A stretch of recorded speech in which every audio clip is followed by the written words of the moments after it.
What's up, my friends in film fandom, wherever you may be, however you may be watching? Thank you for giving us just a little bit of your time. Back here, finally, after 6 weeks of breaking down all the Jurassic Park stuff with the Brooding Gamer, who will be on the show again eventually. We are now back to just talking about all the craziness that's going on in the world of entertainment. Boy, plenty to go into tonight. Guy Ritchie's making another live-action Disney flick. Stranger Things dropped its big trailer for the final part of season 4. Kevin Feige is giving us some information about the future direction of the Marvel Cinematic Universe. You're here to talk about all that cool shit with me. Are my good friends, starting with the Dowager Countess, Lady Cora. How are you tonight, ma'am? I'm great, and I just want to say hello to Alan out there. We're so happy that you were with us for the 6 episodes, and I have to admit, you guys, I'm a little sad we don't have anything Jurassic Park to talk about tonight, but that's okay. That's okay. We got some other stuff to talk about, and I'm ready for it. It's unreal the amount of dinosaur-related content that has been showing up on my YouTube feed the last 6 weeks. Some of it's just been a bunch of gameplay and stuff like that from other people I don't really care to watch. Some of it's been fairly interesting stuff, like interviews with paleontologists. I'm not going to lie, I've stumbled into a few of them and I found them kind of interesting. But there will be more Dr. Alan Grant, Brooding Gamer, on the channel moving forward. He's just got his own thing to do, his own life to live, and he's got to work just like the rest of us stiffs. But until then, we'll have to make do with somebody else. Can we clone him? We could clone him, yeah. Like they did in Jurassic World? Then have our own Brooding Gamer? We could, but there's probably something wrong with him. Remember when Stewie tried to clone himself in Family Guy? It would probably be like that. Until then, we'll wait for the original when he can come around. Until then, fear not. We do have my hetero life mate, Jeremy, who's in full Dark Knight uniform. What's going on with you, my brother? Well, you said you're sad there's no dinosaur stuff, but I might have a little tidbit to just keep us all reminded of what a wonderful time that was. Well, also, I'm not dead. I'm here, so... Contrary to... Oh, no. God, how's it go? It's contrary to popular belief. To the rumors of my demise have been largely exaggerated. Sorry to disappoint you all. Sorry to disappoint all you guys. I do want to say hello to Devious Dave Rose. You guys know him around the community. He subscribed just a little bit ago. Unfortunately, I do have to put a little bit of a chat block for anybody who hasn't been subscribed for more than a couple days, because every now and again trolls like to come here and be jerks. But from now on, you'll see Dave probably in here talking about all the stuff involving entertainment stuff. He's got some opinions as well, some pretty smart ones. We've talked about a lot of stuff, so it won't be so bad to have him in the chat in the future. And there's this thing popping up right now. He's a big Star Wars fan. Because my computer is so very slow. But why don't we get right down to all of the news going on today. Lady Cora, what's our first story? Did I just lose Frank's audio? I think I just lost Frank. Yeah. There you are. Did you? Oh.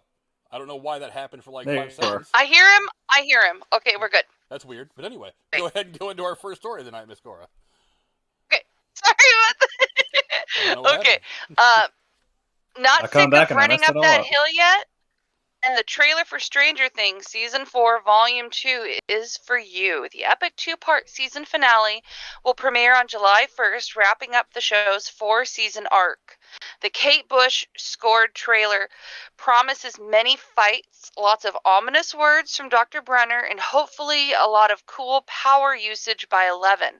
Frank, how excited are you to see the last 2 episodes of Season 4? You know, one of the things that jumped out to me about this trailer is that it kind of played a little bit like the really cool heavy metal or hard rock videos from the late 80s and early 90s, especially that one scene where the guy Eddie, the new character for this season, is standing up on top of what I assume is the upside-down version of the RV that he lives in, with all the craziness going on around him, and he's literally got a guitar and he's just sitting there shredding some crazy tune. And I was like, that's a killer look. but honestly, I think this has been the best season of Stranger Things so far. I really liked the first season. The second and third were good, but they didn't really push things the way I wanted them to. This one is. This one's just going balls out. It's embracing more of the horror aspect of it, which I like a lot. I like the kind of goofiness every now and again of Dustin and his girlfriend and the whole never-ending story thing from the end of last year. I like that stuff, but they're leaning a lot more into some more of the dramatic elements and the horror elements this year, which I've really, really liked. I think it's made the show better. because horror comedy works really well if you have the right balance. You need to have more horror than comedy, and I think that they're kind of holding on to that part of it a lot more.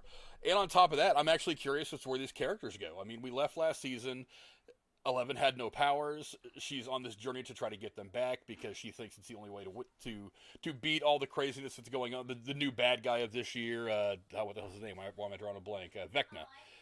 Because it's the only way they're going to beat Vecna. And so I also like the way that they kind of had two different stories going on. Like one different story, but two different groups doing their thing at the same time. Well, I guess kind of three if you count them going after Hopper. But I think it's going to all come together really, really cool to this major, awesome badass. This is going to be the last 2 episodes, or volume 2 of Stranger Things Season 4. I know you guys aren't big fans of the show. There's 2 things about it that really jump out to me. One is the 80s nostalgia. I'm a child of the 80s. That's no secret. And the soundtrack, from what I understand and have heard, is fantastic. So yeah, well, it's mostly 80s music, and the 80s was the best they could ever feel. But yeah, there's so much about this show that has been entertaining this year. Like I said, they've kind of rooted themselves in the horror stuff, and I like it a lot more. And the character development, I think, has been really good this year. I like this guy Eddie. I like this guy Eddie almost as much as I liked Billy from season 3 or season 2 and season 3. I was bummed when his character died. I'm not 100% sure that Eddie's going to make it out of this one alive. But bottom line is, I like all these characters. I feel invested in them. I love the fact that you can do a horror thing and have it be a little more mainstream and not so nichey, because horror is a niche thing these days. You got to really like horror to watch anything, even like a Nightmare on Elm Street or something like Scream or something like that. Or Winnie the Pooh horror comedy. Or Winnie the Pooh horror comedies, which I'm pretty sure that trailer comes out, it's going to be fucking fire. But yeah, I don't know. I just like what this show is doing, and I'm really excited for this new volume, these last 2 episodes. One thing I heard today, I don't know if it's true because I don't know the run times for these last 2 episodes. I've heard they're on the long side. I've heard there's something in the range of like an hour and 15 each, maybe more. Is that the last 2 episodes of Stranger Things will be longer than the entirety of the Obi-Wan series. Ow. That to me blows my mind. I'm just like, come on. Disney, why wouldn't they just break it up into more episodes? Well, I don't know. Well, Netflix is kind of changing the way they do things anyway. A lot of people have always kind of shit on Netflix for releasing everything all in one shot, and then you binge watch it all in a day or 2 and it's done. Whereas Disney Plus, Amazon, all these other streaming services, they'll release one a week or one every 4 days, 5 days, whatever. They have a schedule that kind of keeps it alive. And I kind of get it, because I've heard some people talk about how whenever a season of Stranger Things drops, everybody binge watches it in a day or 2. It's a big talk for 2 weeks, and then it's just not in the public consciousness for another 2 years till the next season comes out. Whereas a regular TV show, like what we've had most of our lives on like network TV, it's a week, then a new episode, a week, a new episode, a week, a new episode, and it goes on for anywhere from 16 to 24 weeks. And it kind of keeps it in the public consciousness for a long time. Whereas Stranger Things, it really is just a flash in the pan. Now, it's a big flash in the pan, but it pops really, it burns really bright, it goes away after a couple days. And then you have that week or 2 of people talking a lot about it, but then it just goes away. Netflix did this with Grace and Frankie on the last season. They staggered out the release. They did it into 2 parts, and so you had to wait for the last few episodes. So I get it. I mean, the network, I understand, that kind of created this concept was AMC, and they did it with Breaking Bad, and then they did it with or Mad Men, or the opposite. I can't remember which one they did first. And they split it up, so you had to wait 6 months to a year for the second half of the last season. And drove me crazy, but I get it. They're trying to hype it up and, spread out the excitement of it all. So, I mean, if if it brings in better viewership and ad revenue, I mean, go for it. You got to make your money. Well, there's a lot of changes coming in Netflix right now. I mean, there's a story that came out, I think today or yesterday.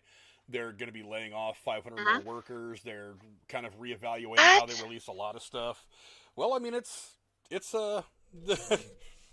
look, the business model for Netflix has always been a tough one to wrap your head around. I mean, they make all these movies, they do all this stuff, and then they don't really make it. It's like, because you spend like $150 million making something like Red Notice, and then you put it out on your streaming service, but you're not really attracting any more people. You're just putting it out there to people that are already paying you for your product. So it's I not will like say they're this. I think it would be smarter if they at least did like a limited release for movies, for the bigger ones like Red Notice and like the Adam Project. I think would have done very, very well at theaters. I think that's a really fun movie to watch. But so in preparation for the show, sometimes I watch trailers of things that we might want to watch and review later on YouTube. And I've noticed I get suggestions for the Netflix trailers. And I'll be honest, I don't ever intentionally go to Netflix and sit down and just want to watch something and scroll and pick something. I'm an intentional viewer. If there's something I'm going to watch, I know it ahead of time, then I go to that streaming service and I watch it. However, I'm finding myself, the way they market these programs they're producing in these YouTube trailers, I'm starting to feel like, oh, that looks good. That looks good. That looks good. And they're staggering the release dates. They tell you at the very end of the trailer when it's released. And actually marked down a couple of them in the last couple weeks of what I want to watch and when it is released. So, like you said, they're making changes, but they're drawing me in with that tactic and alone to start watching more Netflix. So yeah, maybe they'll find other ways. Yeah, I have a feeling that they're really gonna start looking into the way they release stuff. I think the Stranger Things releasing the first 7 episodes and waiting, or what did they wait, like 6 weeks or so between that and when they release Volume 2 of Season 4. I think that's kind of a trial balloon for them. I think they're just kind of testing the waters of, or maybe even starting to slowly change to a model where they maybe don't release week by week, but maybe they release 2 episodes here, then 2 episodes there, then 2 more episodes, kind of stretch it out a bit so that they can get a little bit more of that. A little bit more. They get a little bit more of that buzz that lasts for a while. I think but the flip side is, as a fan, one of the things I really like about them dropping it all at once is I don't have to wait a week. If there's a big thing that happens, I can be like, well, I'll go ahead and stay up another hour and go ahead and wait and watch this next episode because I want to know what happens. So for me, it's great because it's a great time saver. I don't have to like try to plan my week around when I want to watch this show or when I want to watch that show or whatever. I can just have a Saturday off and sit here and blow through an entire season of whatever if I feel like sitting on my couch for a solid 2 hours and just watch it all and just have that entertainment right there. But at the same time, I think it goes a long way for them to try to go to some model that kind of stretches it out a little bit. I don't know. Do you think the HBO model of having something released and only available for so long and then at some point releasing it into the library, do you think if Netflix went to that, they would do better? No, I say release it in theaters. At least give it the 45-day window. That's what I'm understanding. Well, I'm just saying for their content, like saying it's only available, like saying, hey, we created, okay, the last season, this last section of Stranger Things is only available for 60 days, and then after that, you have to wait for us to release it in the library. But it's not going to be that long. That drive viewership? I don't understand why HBO does that, or well, specifically why Warner Brothers does it. It's not HBO that does it; it's Warner Brothers. I thought it was for money. Well, I don't get it. It's like, look, when the pandemic was affecting the theaters the way it was, I kind of understood that they had to do something. Like, I mean, obviously you can't just throw your movie out in the theater and then let it get destroyed financially because either people aren't allowed to go to the movies or afraid to go to the movies. I mean, it made sense to do something different. But as we get on in the pandemic and theaters started to open again and people felt more comfortable going out, my thought was just put everything back in theaters. I mean, if you want to save that big budget movie for a point where you think you're going to get more ticket sales and go ahead and push it back 6 months, that's fine. But I mean, if you're talking like something like the Adam Project, Netflix put movies in theaters? They can. They just produce them and then release them in theaters? They just don't. Maybe they should to make some money. That's what I'm saying.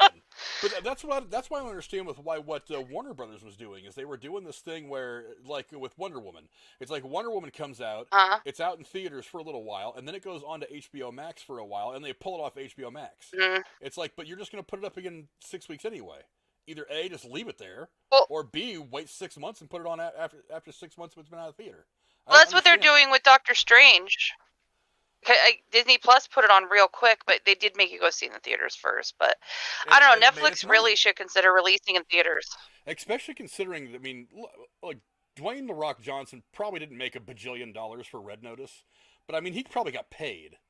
So, and then you have Ryan Reynolds in there. You have Gal Gadot in there. It's not like you had nobody movie stars. You had 3 pretty big stars in there, especially with The Rock and, what's his name that I just mentioned? Ryan Reynolds. So, and Johnson? Yeah, The Rock and Ryan Reynolds, they're 2 big stars right now. They made a few bucks. Why not put them out in theaters and see if their name alone will draw a few people in? I mean, because the movies, critically, I mean, people liked them. They weren't like Dr. Zhivago or the Wizard Is of Oz. Netflix barred from releasing stuff in theaters? Like, do they have to get special licenses? And, I mean, oh, okay. No, I could make a movie, or I could walk around my backyard and make an hour and a half long movie with my grass growing and release in theaters if I want. If I can find somebody to distribute it, I can release it. Now, I just assumed that the theaters and such had special distribution exclusivity contracts with certain, movie production companies. I don't know what the right words I'm saying, but you get the drift. So maybe the market's hard to get into to compete in the theater. But even if Netflix only did, you might agree, even like 1 to 2 movies a year, release them in the theater, it would make a lot of money and bring attention to them. It would not only make a decent amount of money, it would help them not go into bankruptcy. Because one of the reasons they're laying off a ton of people is because their finances are not looking the way that they want them to look. It's not because these people aren't doing good work. It's because they have to figure out how to make the dollars and cents work. And again, I don't understand the value of making a $120 million movie and then just giving it out for free.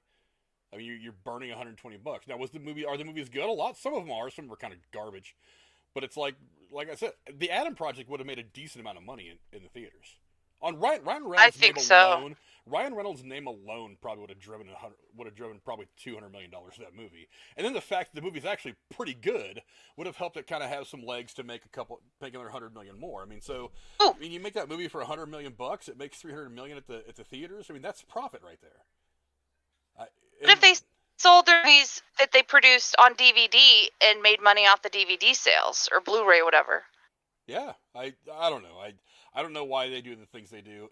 It makes a little more sense. Or have a thing like Amazon Prime where you can rent or buy, like maybe have an option Netflix to have like a purchase library, so that if you don't want to keep your subscription, you can keep access to the content you purchased.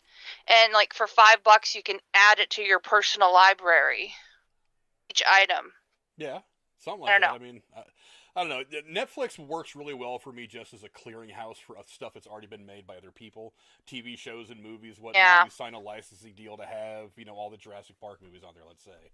And you have them for a year and a half or 2 years. And you drive a lot of people that way. I mean, that's fine, but when you start making your own movies, you got to think about where you're going to get the money to spend $120 million making a movie. And you're not, they make a bunch of money every month in subscriptions, but whatever.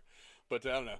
Jeremy, since you've been doing nothing but stuffing your face and playing on your phone while we've been talking about all this nonsense, do you have any thought? Sorry, I've been rambling. Do you have any thought on the Stranger Things trailer that came out yesterday? No. Okay. A few words. He's like I said, I know they aren't Stranger Things. It has great hair. But couldn't tell you a damn thing about the show because I've never watched it. So no. I haven't either. I've always thought it was a really spooky show. Twin Peaks scared the fuck out of me with what little I saw of it, and I don't want scary like that. I don't know if this is that way, but I would suggest you give it a chance, because one of the things that I like about this show is it's definitely got its horror elements.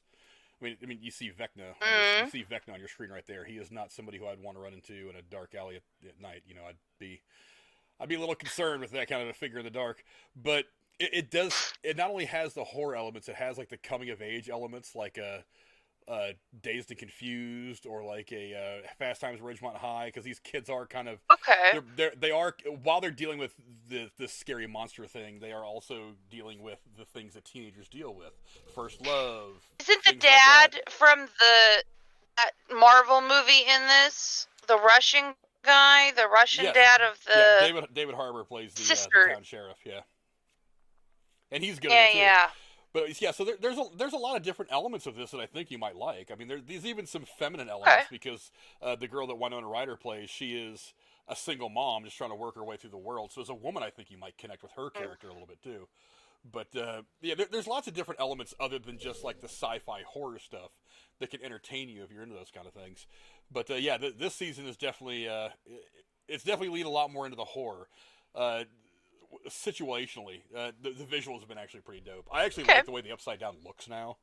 It basically, it really is just like a carbon copy version of our world, only it's got like little crazy living vines everywhere, and it's very scary. It's kind of like the scariest parts of the Wizard of Oz, like when they're going through the dark forest.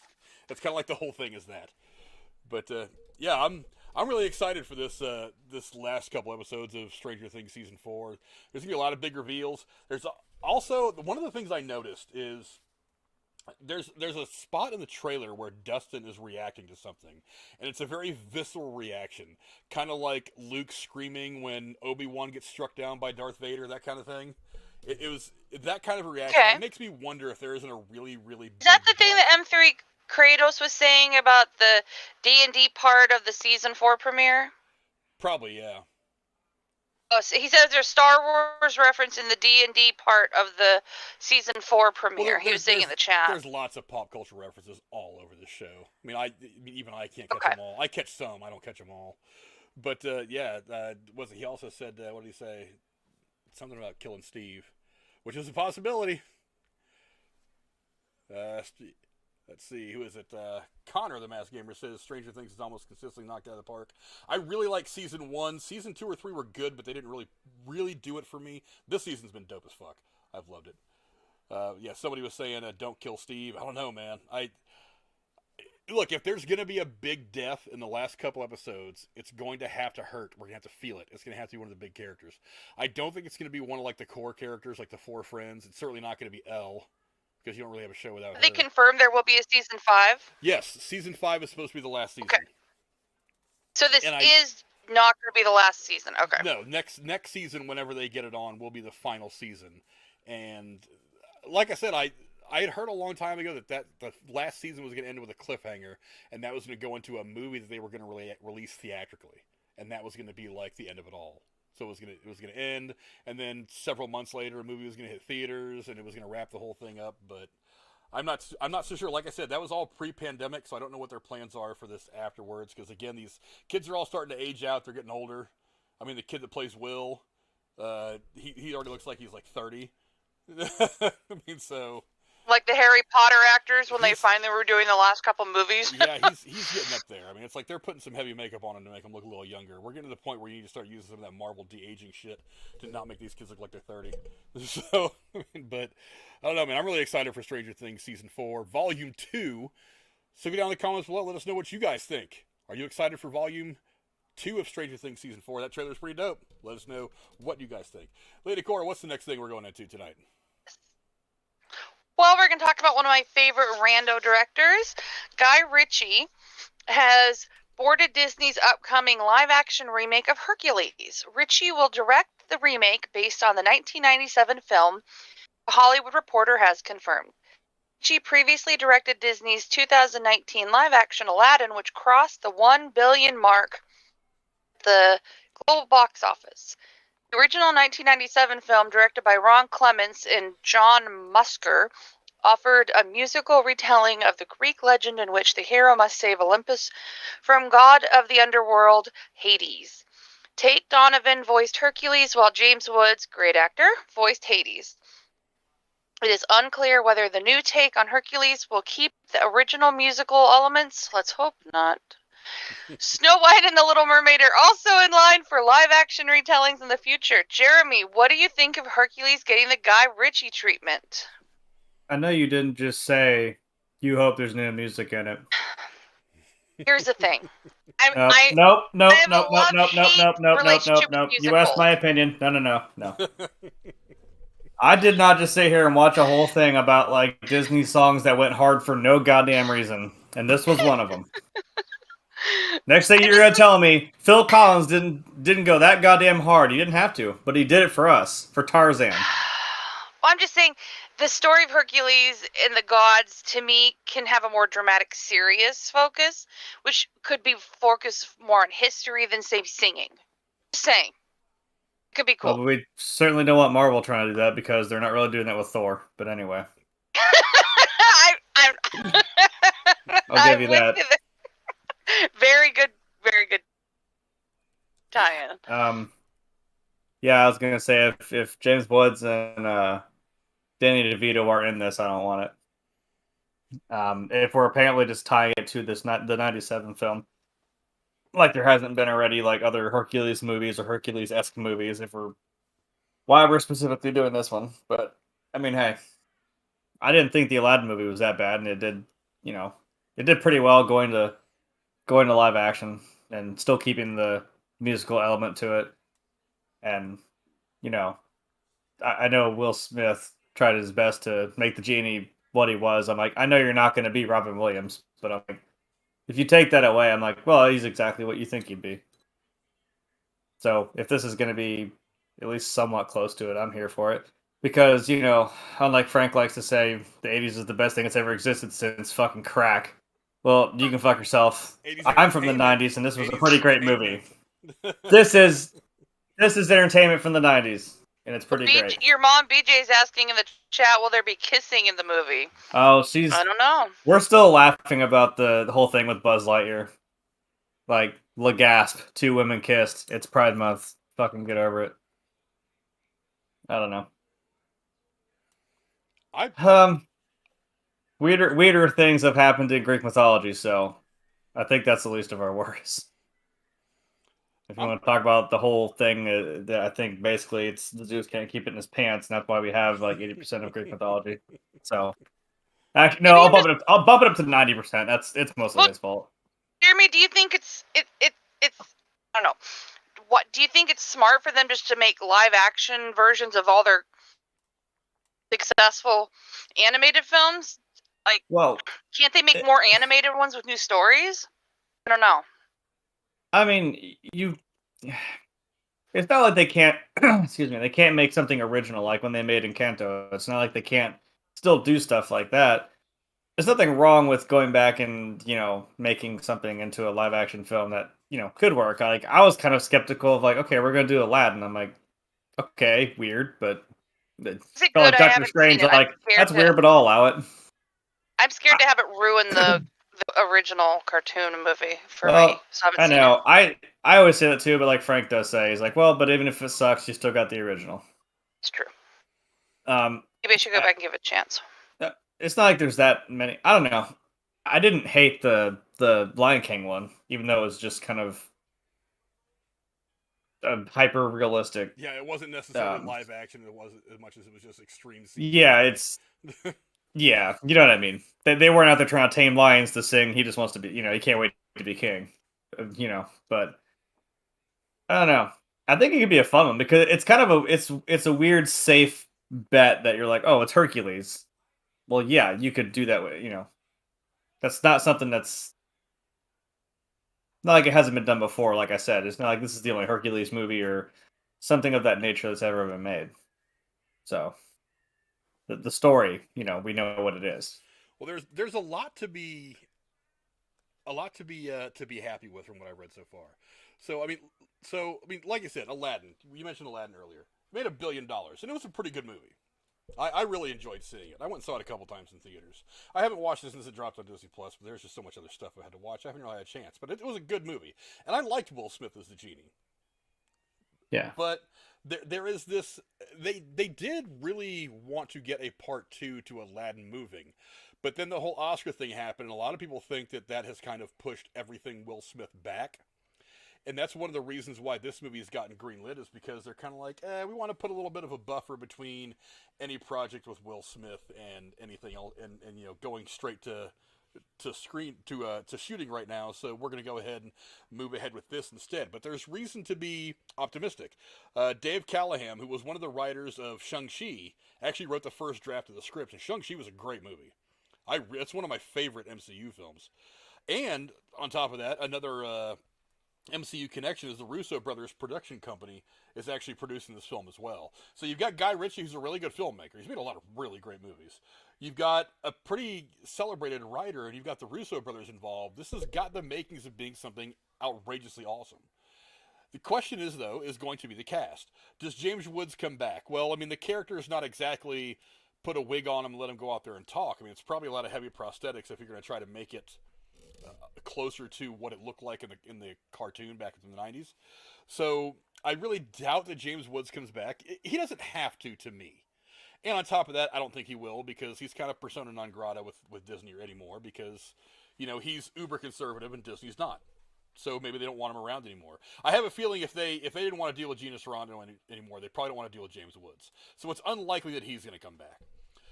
Then again, who do you get to play Hercules? I mean, I just don't go Dwayne The Rock Johnson. Don't girl. They could do the PC thing and make her a girl. They could. Honestly, they could use that chick from Game of Thrones, the tall one, really tall girl. Cersei? Yeah, no, Jamie's the one that was in love with Jamie, but knew she couldn't be with him because he was in love with someone else. Oh, Night chick. Yeah, I know what you're talking about. Yeah, she could play Hercules. She's tall. She's tall. You said no. You said no. Dwayne The Rock Johnson. I was like, we could make it funny. Just make Jason Momoa fucking Hercules. There's too many muscle-bound dickheads that you put in every muscle-bound movie. I want to see. Well, who do you want to be the muscle-bound fucking god? There are 200 other muscle-bound dickheads out there that want to get into acting. Go find one. I'll let you know. Look, hey, it worked out just great years ago with Conan. They got Arnold Schwarzenegger. That guy barely spoke English. Vin Diesel and do a tie-in to the car movies. No. So dumb. I don't want anything to tie into Fast and Furious ever again. Dominic. See, that's the other thing I was thinking about, was that damn Hercules movie that Schwarzenegger did. Yeah, that's. I don't know. That was great. I think there's a lot of things to be positive, to be thrilled about here. Like I said, the writing team's going to be awesome. The production team's going to be awesome. Guy Ritchie's a killer director. He's made some great movies, and he did a killer job with Aladdin. Why not give him another one of these? Because look, it's not the only.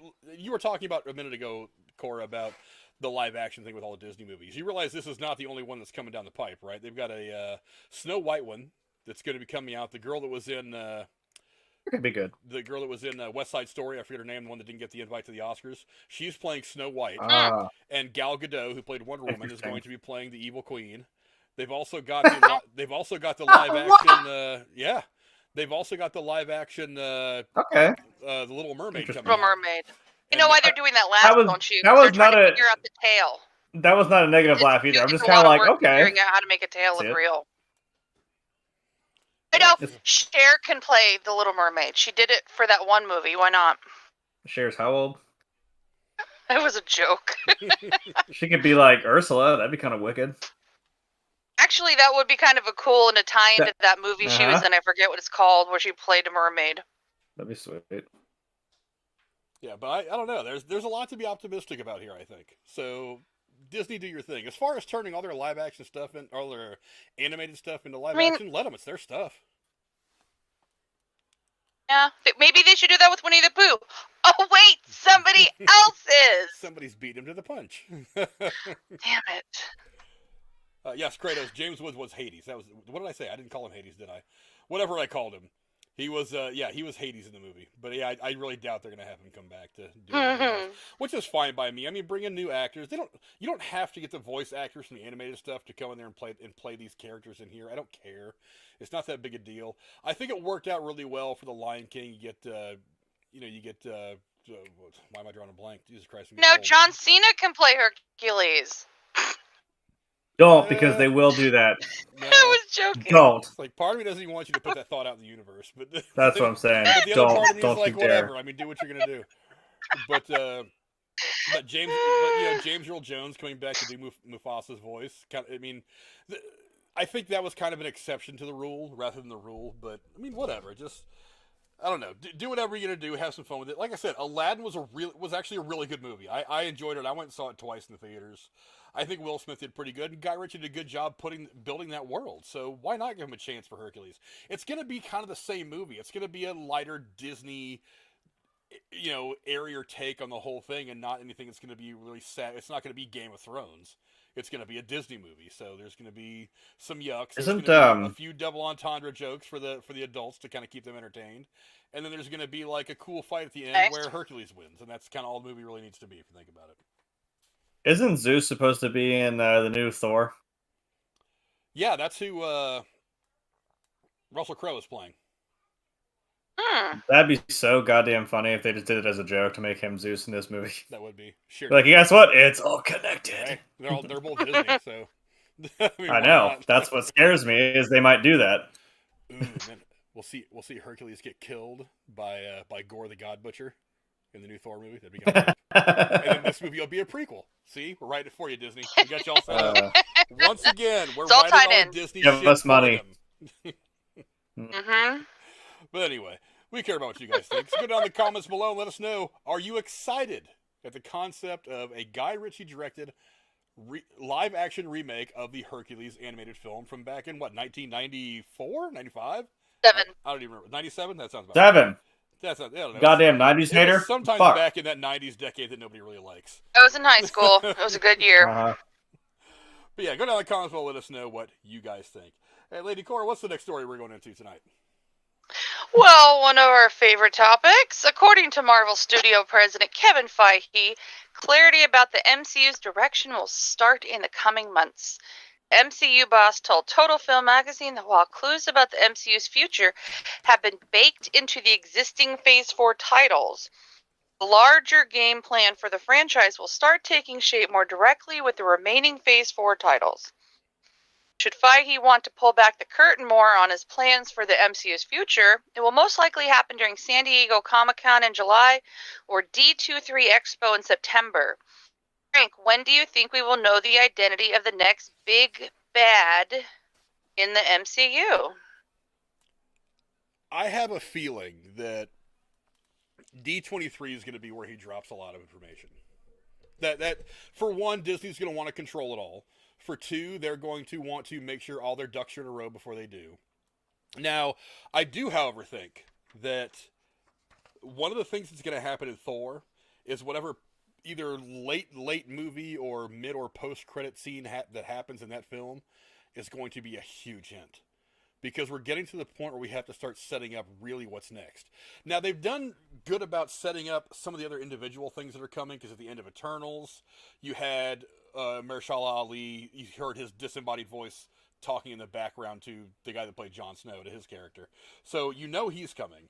And there have been, in the end of Shang-Chi, you had that little holographic conversation between Bruce Banner and Captain Marvel and Shang-Chi and his friend and what's his name?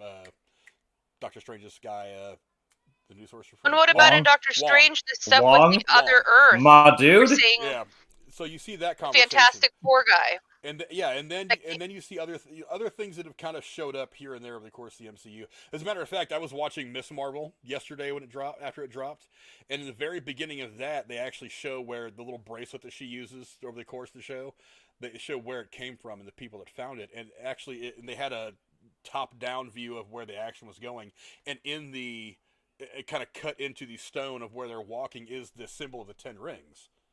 So there probably is some kind of a connection between the 10 rings of Shang-Chi and this bracelet. That's going to be something that is explored. But yeah, it's going to be interesting to see where he wants to go with this. I know he just said MK Kratos just said galactic or bust. Damn it! I think that'd be interesting. Just said the same. I think that'd be interesting.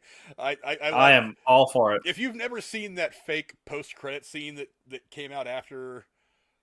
It was Endgame. It was about the time that Endgame dropped. Somebody you put showed out it to me. The fake post-credit scene of just like the planet Earth, and then Galactus just kind of appears around it, and his hand kind of grasps the Earth, and that was supposedly the post-credit scene.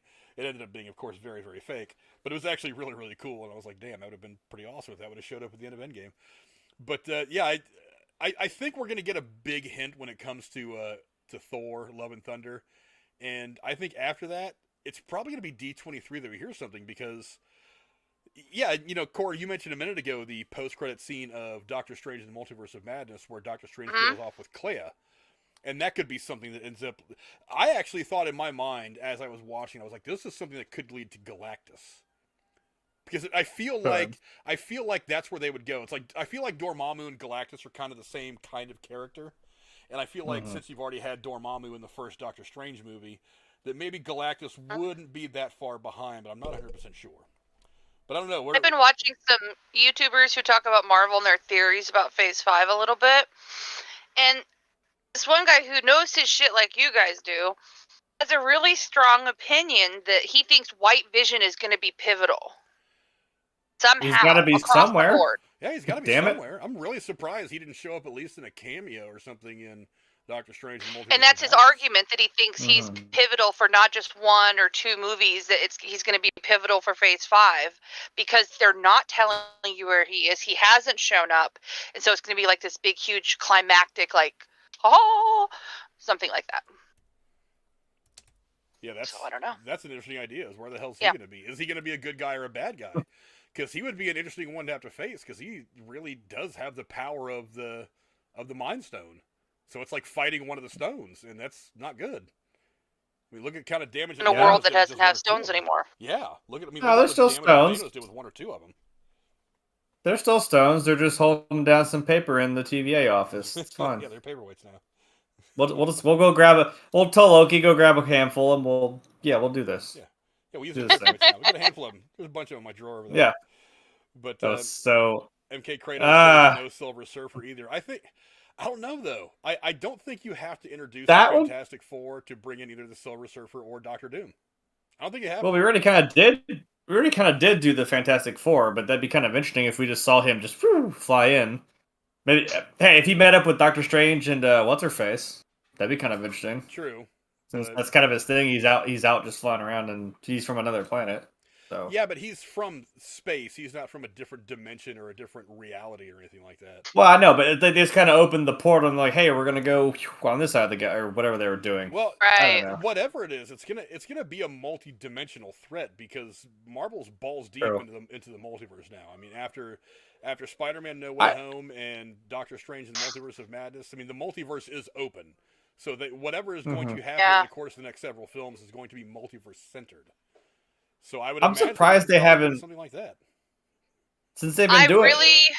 I really hope Loki season 2 will give us some clarity on a bunch of shit. By the way, because that series, I mean, it's just one part of it, but so much of the TVA is foundational to what our understanding of MCU is. So that's kind of more so why I'm so eager to see Loki, and you guys have heard me complaining I really want more of it, because it feels like the Loki series is almost like getting the encyclopedic background of the MCU, and I just want more of it, because I have a feeling that's going to be important somehow. I'm surprised with how many times we've done some what if stuff, if not just for fun.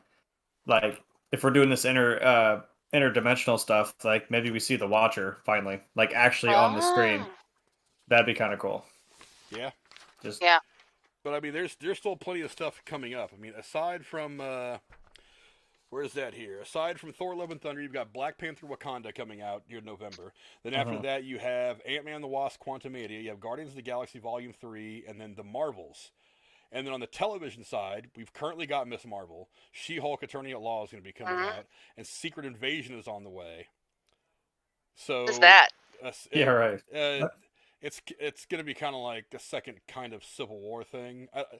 I don't know a whole lot. I don't know a whole lot about the comic book run of that, but I know a little bit. I'll have to research it a little bit more. I was not too. So nothing that potentially could have Wanda in it off the list you just read. Hope not. Well, I mean, I don't know. It's the Marvel Cinematic Fake Death Universe, so I mean, it's. I think she's alive, for the record, but you're one piece of dialogue away from having any character come back. So it's like, oh, Tony Stark, yeah, we use that same machine from Endgame, go back in time to get him again. Now here he is. Let's go fight the bad guy. Or the Wanda that stayed with her kids somehow becomes a good version of Wanda. I think that's something that you could see. Yeah. Well, like we said, I'm surprised they didn't do it with Vision, and they kind of did it the way they did in WandaVision. I'm like, well, that's okay.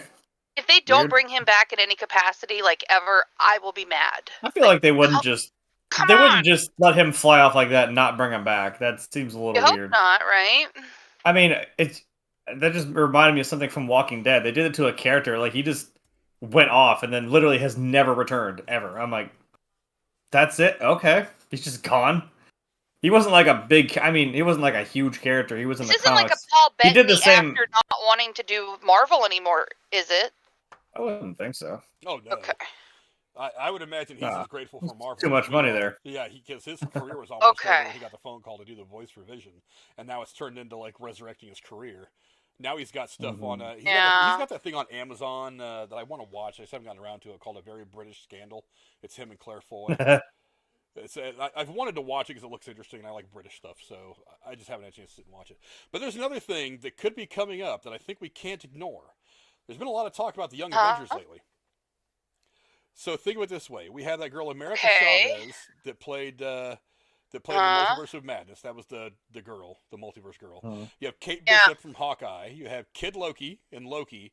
You have Eli Bradley, who was in Falcon and Winter Soldier. He was the grandson of the guy, the other, you know who I'm talking about. Yeah. You have, let's see, you have Billy and Tommy Maximoff, the twins, Wanda's kids, in WandaVision. And next year we're going to be getting Cassie Lang in Ant-Man Quantumania. And the irony is all those characters how do together. you bring those all together? Oh, well, in Feige we trust, right? Yeah, same way you brought the original Avengers together. You just do some shit.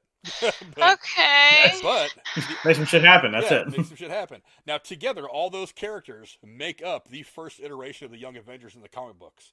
And one of their enemies, and oddly enough, one of their members at 1.2, is Kang the Conqueror, who we know is going to be in Ant-Man Quantumania. So... maybe Loki too, since we saw him. He's like, "Hey, I'll be everywhere." Remember that thing I sent you guys about Loki or something, and they mentioned Kang in it? Yeah. Yeah. I don't remember what it was now. So. Well, also, I mean, with Natasha's sister, right? Weren't we maybe doing the Dark Avengers? Good point. The Dark Avengers? Yeah, maybe? They still haven't fully explained what all that is. That stuff with Elaine. Yeah. She keeps showing up with all these people. She's like, "Oh, we got like 1 down, 3 to go," or some shit. I'm like, "What? Are we setting this up? Like, come on." Very good point. I've been eager to find out what they do with her, but then part of me thinks she's so minor in these little jump scenes and shit that I don't think they might just drop her, but I hope she has a cool spot. Maybe, because you also still have a U.S. agent now. You didn't just name drop that and not use him. Oh, yeah. He's so annoying, but He's supposed to be. he grew on me a bit, especially towards the end, but I was like, not me. Walmart Cap. Nah. Walmart Cap. You're not the real thing. Yeah. Put the shit in. You're teetering on being a Wish.com Cap. Come on, you know. Get out of here, man. So perfect, Jeremy. I love it. You're gonna see him throw that little shield. It's not gonna make a ding. It's gonna be like cardboard. Give what you pay for, man. Yeah, but like I said, I think Thor: Love and Thunder is going to be a really big hint, and then we're going to have Comic-Con. It's going to be at the end. Comic-Con's just a few weeks. Comic-Con's next month. Yeah. And then D23 in was it September? Is that what it said? D23 in September. In September, yes. And then in November is when Wakanda Forever hits theaters. So I think between now and the end of the year, we're going to get a bunch of information about what the next big Avengers level threat is going to be.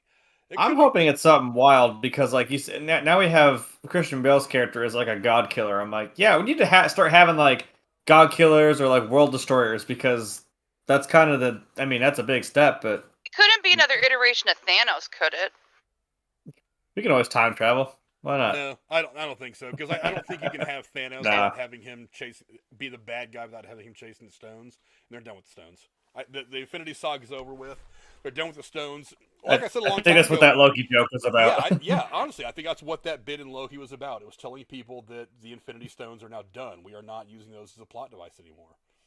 I think there was a certain. Then someone made a great meme with Paul Rudd's character. He's like, "So you're telling me the entire Infinity Saga was bullshit?" I'm like, "Kinda, man. Sorry." It does kind of feel like a cheap rug pull where it's like, yeah, all that shit you just got emotionally invested in, well, it doesn't fucking matter now. I'm like, it's like okay. You really, really good story, and then they ruin it with the final line of, and then I woke up. It's like, wait a minute, is this all a fucking dream? It's a bullshit writing. Bad writing. Yeah. No, you do the fucking Deadpool fourth wall break. That's just lazy writing. That's just lazy writing. But let us know what you guys think. There's a whole lot coming in the MCU still. Just because Thanos is gone does not mean that the Avengers are not going to be needed. So what do you think the next big Avengers level threat will be? And what do you think about Kevin Feige's comments? Hey, Thanos got punked by fucking Ultron in the What If series, so don't tell me there ain't someone worse than that. I have one last question about this. You were saying that Kevin Feige's kind of been moving around Disney a little bit. What if he leaves the Marvel stuff? Do you think he would still have creative control even if he's running a different division? You think Phase 5 is locked in? the way it is, even if he leaves? Well, the way that he's running things with the MCU is he has things planned out like 8 or so years in advance. So I think all the stuff that's already planned out is probably set in stone and probably wouldn't move. Now, you ask if he went and took over another division, would he still have creative control? No. There's been a lot of talk that he might take over if Kathleen Kennedy were to step aside from Lucasfilm, that he might go take over Lucasfilm and be in charge of the Star Wars stuff. I don't think he would run both. For one, it's probably a 16-hour-a-day job just running Marvel. So, I mean, how would he possibly run both Marvel and Lucasfilm, and not drive himself completely insane? I think you just need to let Jon Favreau and Dave Filoni do Lucasfilm.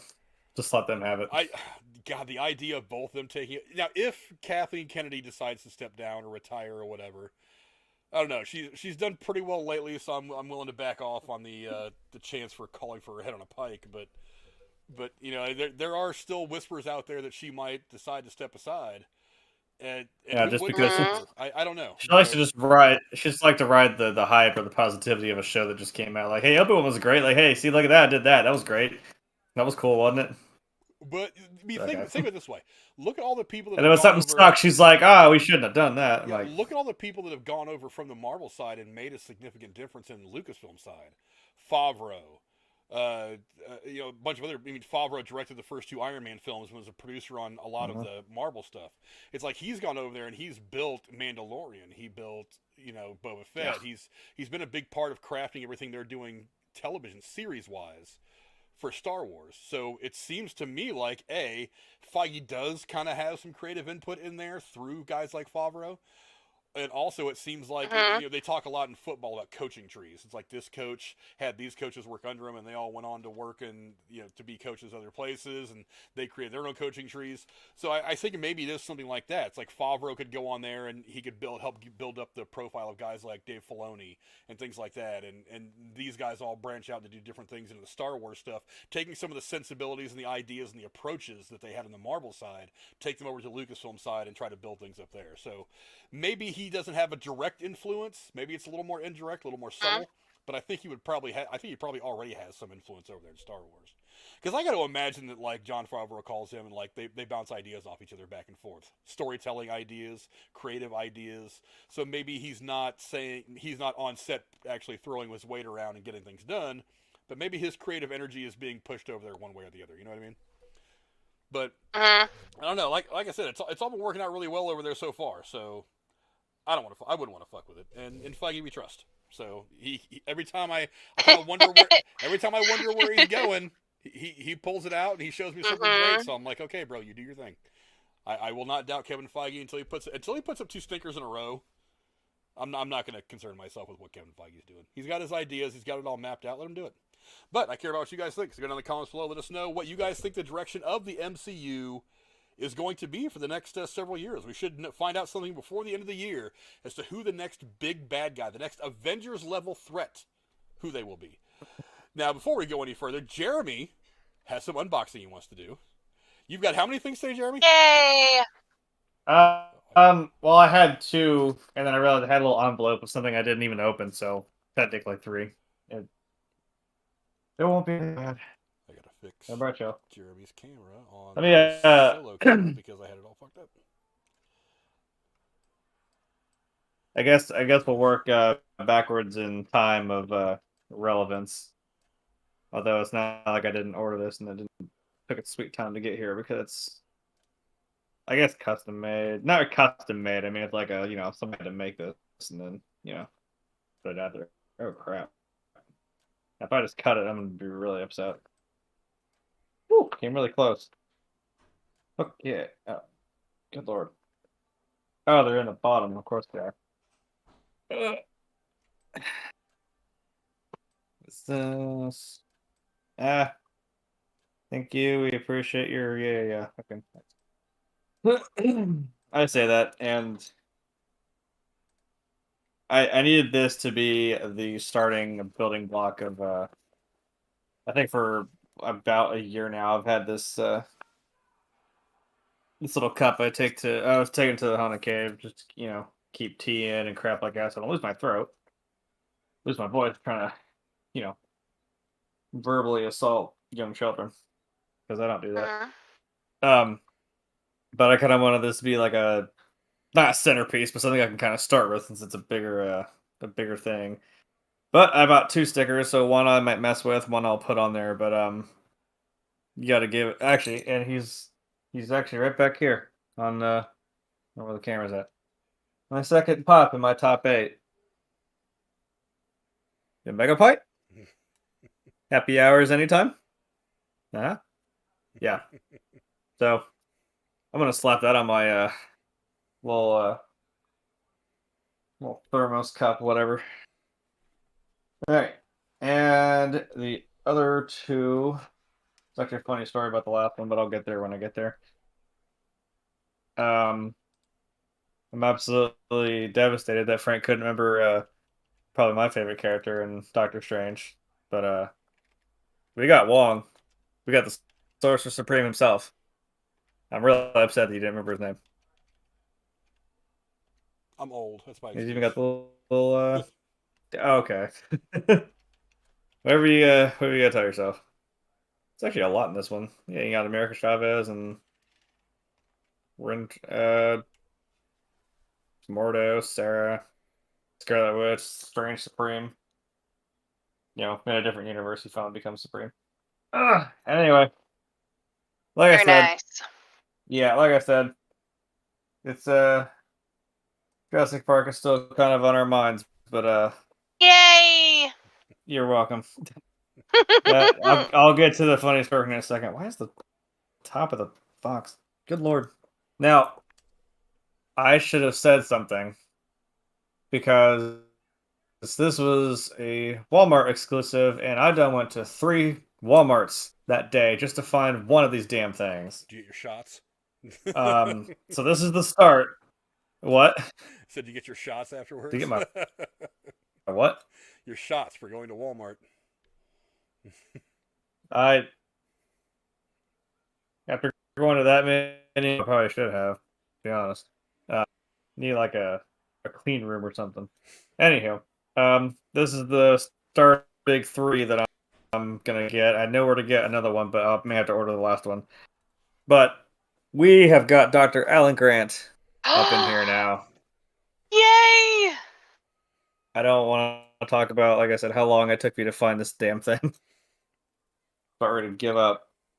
Now, the funny thing is, Burning Gamer said something to me the day before. He was all excited, sent me a picture. He's like, dude, there's like 3 or 4 of them. I'm like, cool. It's like 8:30. I'm 8:30 and I'm almost 30. I'm tired. I'm going to bed. He's like, get your ass to Walmart. I'm like, I will. Fine. And then I aforementioned, oh yeah, I had to go to 3 different damn Walmarts. And I ended up going to the one he sent me the picture from in the first place. So that's funny. And then he decides to do that thing again. The next day, he's like, hey, I got something for you. I'm like, he asked me, when do you go to bed? I'm like, I don't know. Like, 11? He's like, cool, I got something for you. I'm like, what is it? Well, you'll see. I'm like, I don't have time for this. He comes over, he just hands me a bag. And I look, I'm like, it feels like a pop. I pull it out. It was fucking Alan Grant. And I was like, now see, I should have said something to you. I thought about it. But I still was feeling like crap that day. So I have 2 Alan Grants. That's good. But I mean, I'm not mad. And then he tells me like, oh yeah, GameStop has Ian Malcolm's. I'm like, oh, that's next. I'll get Ellie Sattler eventually. Your mom's asking in the chat about something about you. Yeah. Those are all still in a bag and I haven't taken the sticker off. So there's a whole bag of actually I always feel weird when I get I think I got a whole set of a whole, pop set from a movie. And I'm like, wow, I didn't get one of them. I'm like, when you play the same character twice in a show / movie, I'm kind of like, okay, can you do something else? Can you do a different trick? I wonder if there's a special. But I wonder if there's a special limited edition set they're going to put out of like Amber Heard and Johnny Depp, the courtroom set. Like both of them like sitting in their chairs in the courtroom. I hope so. That'd be awesome. I want the whole set. I want the judge. I want the 2 lawyers on either side. I want Johnny and Amber. I want the whole set. That's what I want. They do make like public figures and shit. I'm like, you know what? If you make a I want an Elaine one. No, I want a Camille Vasquez. Up in the air, and her terrible hairstyle that covers her ears drove me nuts. It made me think she didn't have ears or something, and she was trying to hide them, and that's why her hair laid the way it did. It's not like she was listening, so yeah. That's really take your head out of your ass. You might hear better. No, if there was like a Johnny, Camille, and a Ben, just like all at a table, is like one of those little pop moments, whatever. Yeah. I'd totally get it. Just have Amber up on the stage, on the thing, trying to like fake cry and shit. I don't know. But yeah, so Rachel did have a good idea though. If you're still listening, Brooding Gamer, I might do something with that other pop. So be on the lookout. Also, I might get blue and beta because it's just adorable having the little teeny raptor. Cool. I've been scouring Etsy for some type of blue and beta like painting art. That'd be sweet. I think I kept seeing it and I kept putting it off, and I'm like, there is one. It's of blue, and then like little betas like right up next to her, and they're like touching like their faces. And I'm like, yeah, I went on Amazon. They're like buying options. I'm like, that scares me already. Buy like pre-order, and it's like $30. I'm like, if it's bigger, I'd understand that, but if it's just a little pop like this, which they could both fit in, well, maybe they can't. I don't know. I'm kind of wary about that, but yeah, once I get the other ones cleaned up, I almost had the entire set from Solo, a Star Wars story. I think the only one I didn't get was Enfys Nest because I'm just like, okay, I don't really care. Thanks for the rebellion and all that. Whatever. Are you done opening things now? Very nice unboxings. Yeah, that was it. Sorry. I really want to be able to get some more pop figures, but I have to put the kibosh on that right now. I only have so much room. Maybe here in the next year. Hey, look at me. Yeah, but you have a whole room to do this in. I'm like in a corner of my living room. Not anymore. Not anymore. I bought one. I want to get the Golden Girls. That's what I want to get. That'd be cool. Get those. Yeah. I think I also saw they have one of the three Sanderson sisters coming out. Yeah. Because of the movie. I'm like, that would be a cool one to have too. Yeah. If I ever met Sarah Jessica Parker, I think I'd A, shit myself, but B, be like, okay, sign my pop, please. Your face looks like a foot. It's a Family Guy joke. Oh, come on. I know. They let Sarah Jessica Parker on TV, and she looks like a foot. She doesn't kind of hit. She's not as hot as she was in Footloose. She was way hotter in Footloose.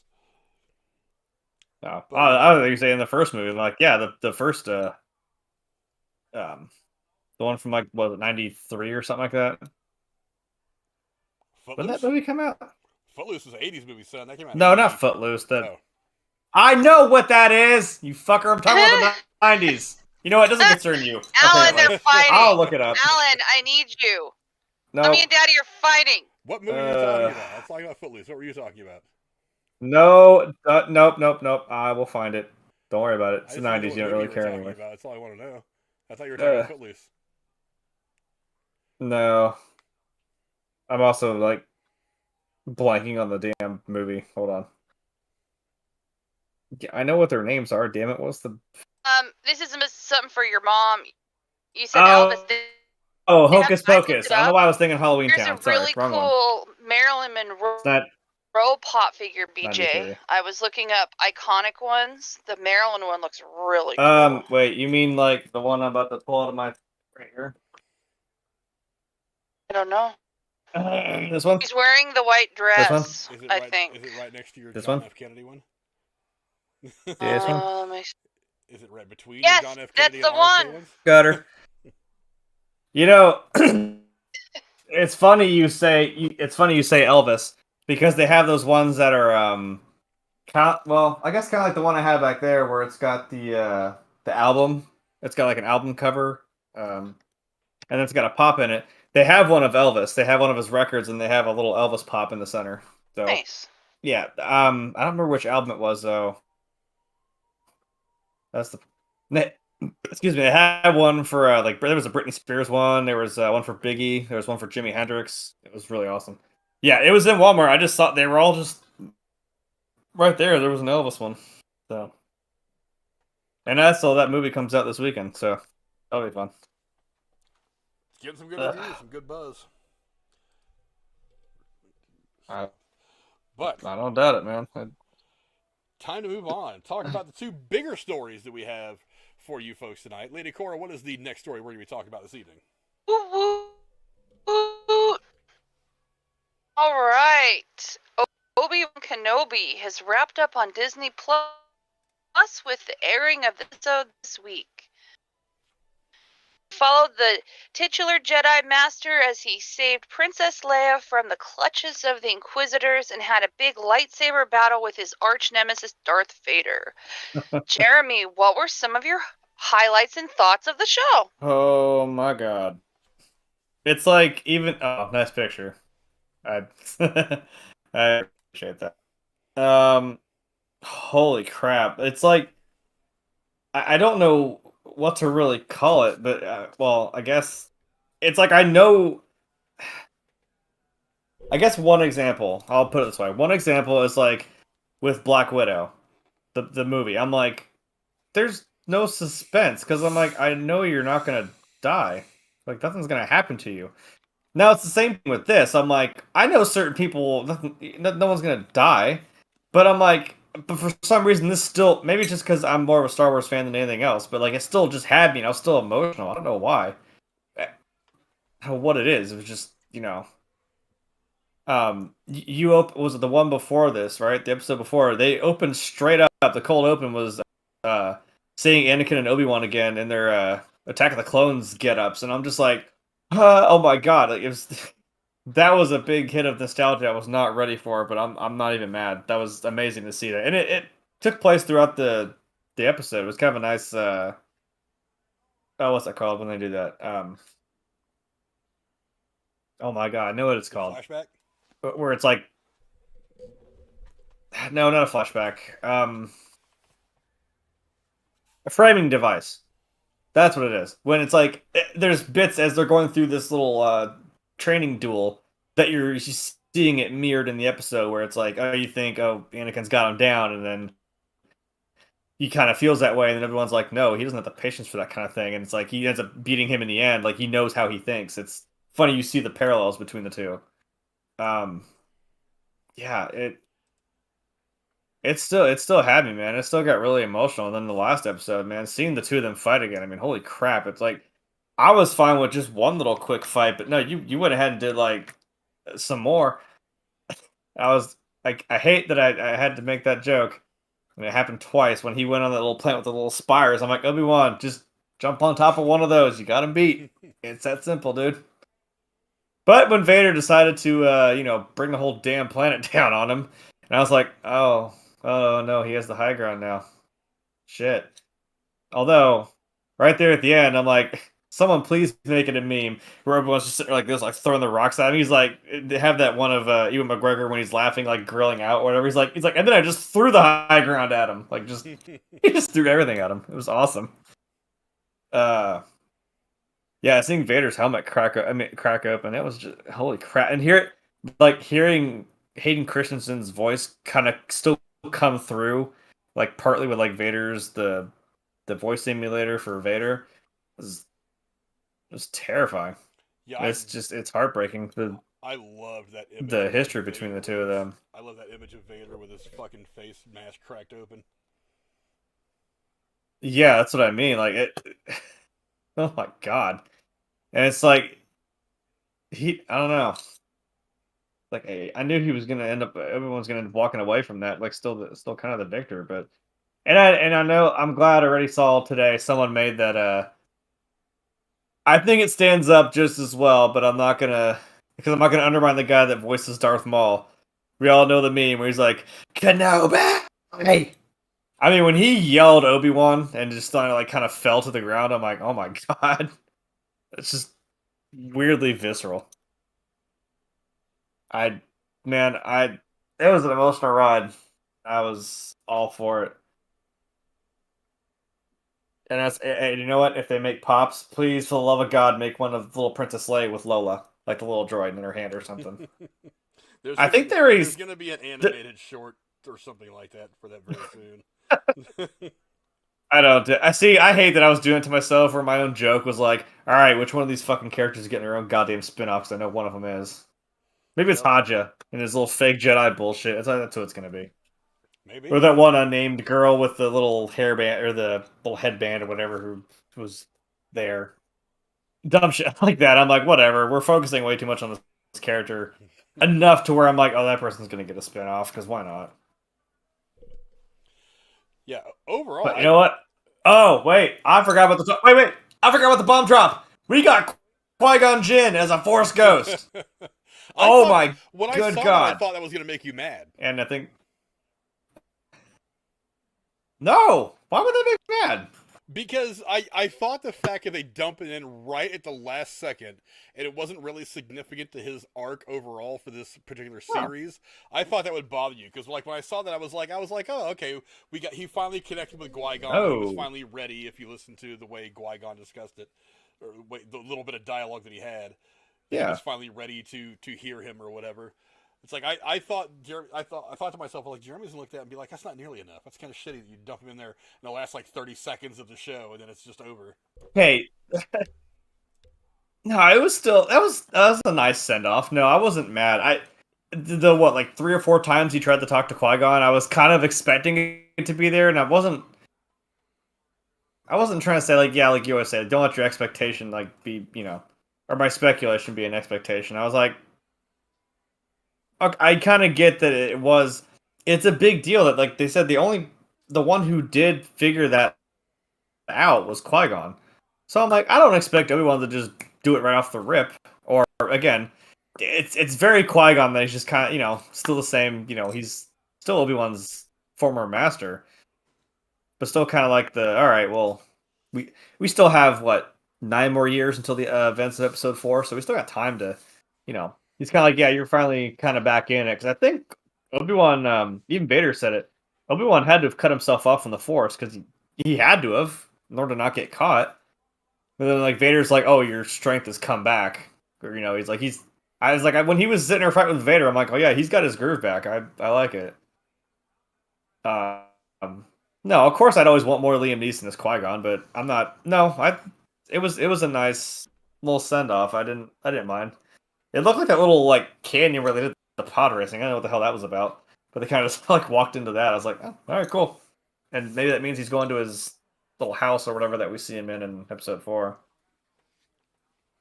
Also, I don't think Zach's seen the series. I just yelled at. I heard him. I was like, oh, well, I just spoiled that for him. How would you grade the series overall? On a scale or a generally speaking, was it good, bad, meh, garbage? What'd you think of it? I thought it was, well, I'll do you one better than good. I thought it was pretty great. I tried to even cancel out my oh my god, I love Star Wars so goddamn much. But a lot of the emotional, and I mean, that's part of it though. It really cut me emotional for some fucking reason. I think I sent that little gif, the guy slamming the shit down. He's like, emotional damage. That's how it felt. Because it's like, man, there's a whole lot of some deep stuff between these two guys. That it would definitely still be there, man. Actually, I think the only thing that really, I guess, upset me was they kind of were just with Reva. They're like, okay, goodbye. I'm like, that was it? You just gonna? I thought they were gonna kill her because I kept thinking these characters, and I'm like, yeah, you're probably gonna die because it wouldn't make sense for you to still be alive and given what happens. I know it's a big universe, but you're not gonna leave that character out there and just be like, oh yeah, they're somewhere, and not explain it. I don't know. I like her redemption, I guess, but it was just kind of. It was kind of like an awkward, that was that. I wasn't overly fond. I mean, I guess I like that she saved kind of in the end. yeah, that whole thing. I can't put my finger on exactly what it was. I just didn't think her whole thing was that well done. It's like I wasn't fond of her character from the beginning. She grew on me as the story went on, the season went on. But I didn't really like the way things ended for her because it was like she wants to get revenge on Anakin for killing all of these children, so she decides to go kill his child. I am like, there's that logic there doesn't really hit with me because she's supposed to be smarter than that.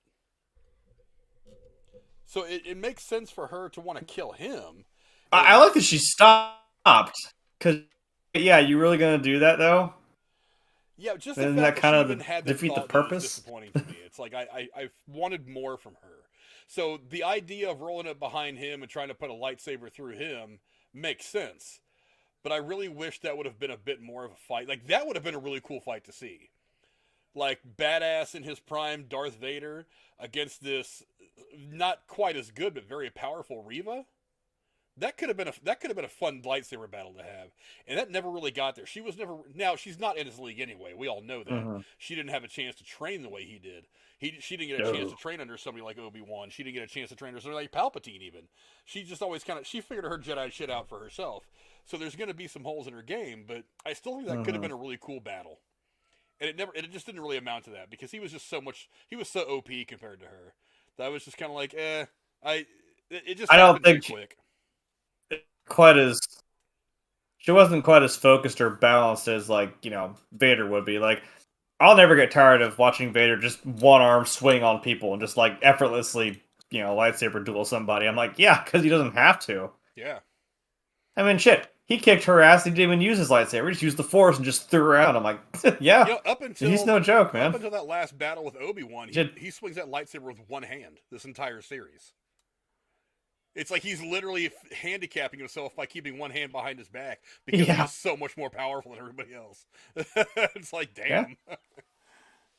Because in comparison, if you think about it, the Darth Vader when I saw Obi-Wan punching his little life support thing, I was like, oh my god. Yeah, it does put into contrast that the Darth Vader that we got in the original trilogy in episodes 4, 5, and 6, that Darth Vader was he was not elderly, but he was definitely at the end of his prime, maybe a little bit past it, and that's why this 900-year-old Obi-Wan Kenobi could hang with him in that big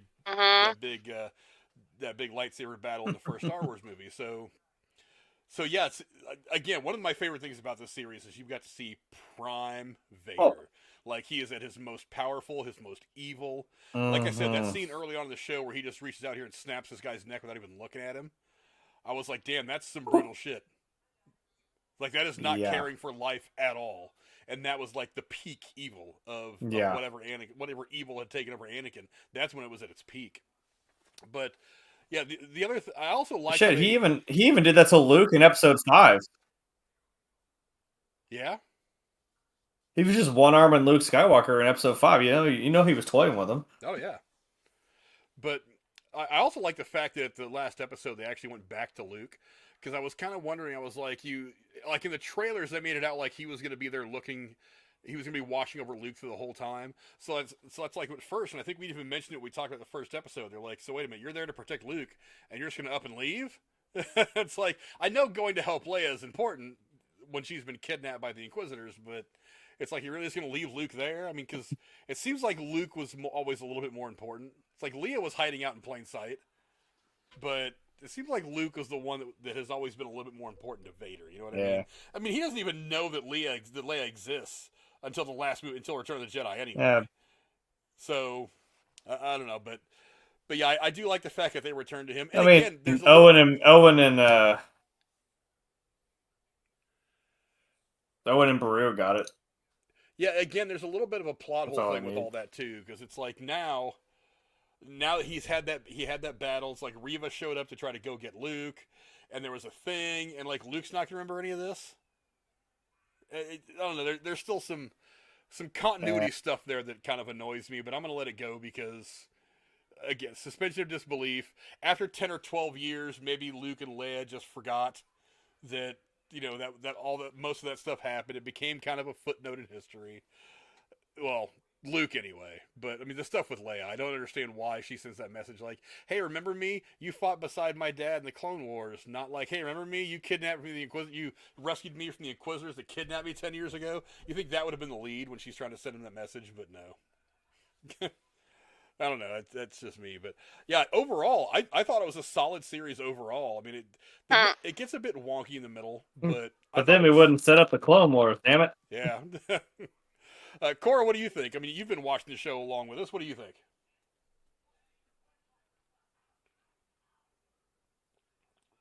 Haven't yet.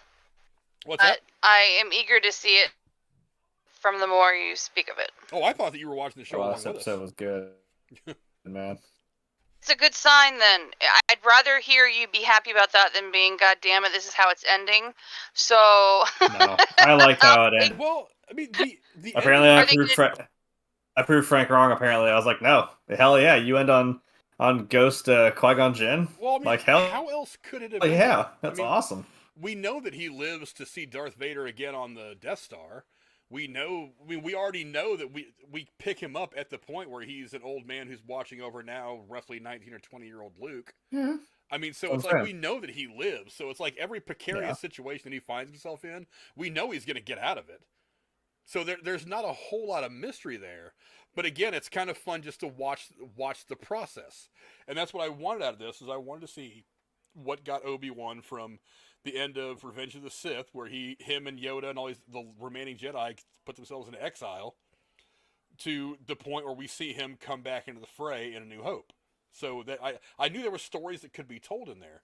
So I wasn't really, so again, all the life-threatening peril that he found himself in, I know he gets out of it, but I still want to see it because it's exciting to watch. I want to know what this guy's story is, because I've always felt like there was so much more to his story than what we saw in the original trilogy, and maybe even really in the prequels. But you know, it's a rich character in Star Wars history that has a lot of. There's still some more ground to cover with this character, I think, and maybe, just maybe, we'll see a season 2 of this. I mean, what do you think the odds are that we're going to see a season 2 of Obi-Wan?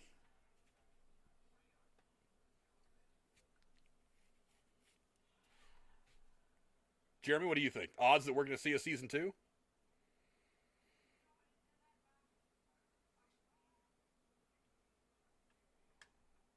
I think my shit's lagging. Somebody's lagging because I think Frank's behind a little bit. Frank's cutting out. I thought it might be my internet. I was just waiting for it to get better. Okay, so you and me are still on time. Okay, all right. Okay, good. I was just like, it's probably. Oh, well, not good, but anyway. No, I noticed.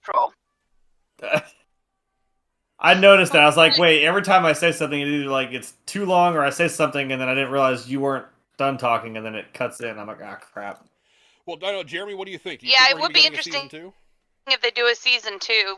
Do you think they'd have enough content for the way they left it, knowing what happens next in the storyline? I mean, you'd have to. I mean, that would be kind of cool if you could bring back more training with Ghost Qui-Gon and shit like that. I don't know what else you would really do, and I'm not going to say no to more Obi-Wan, especially if it was going to be like this. Mm-hmm. But I'd be okay if this is where we left it. I mean, it's still a nice little filler between.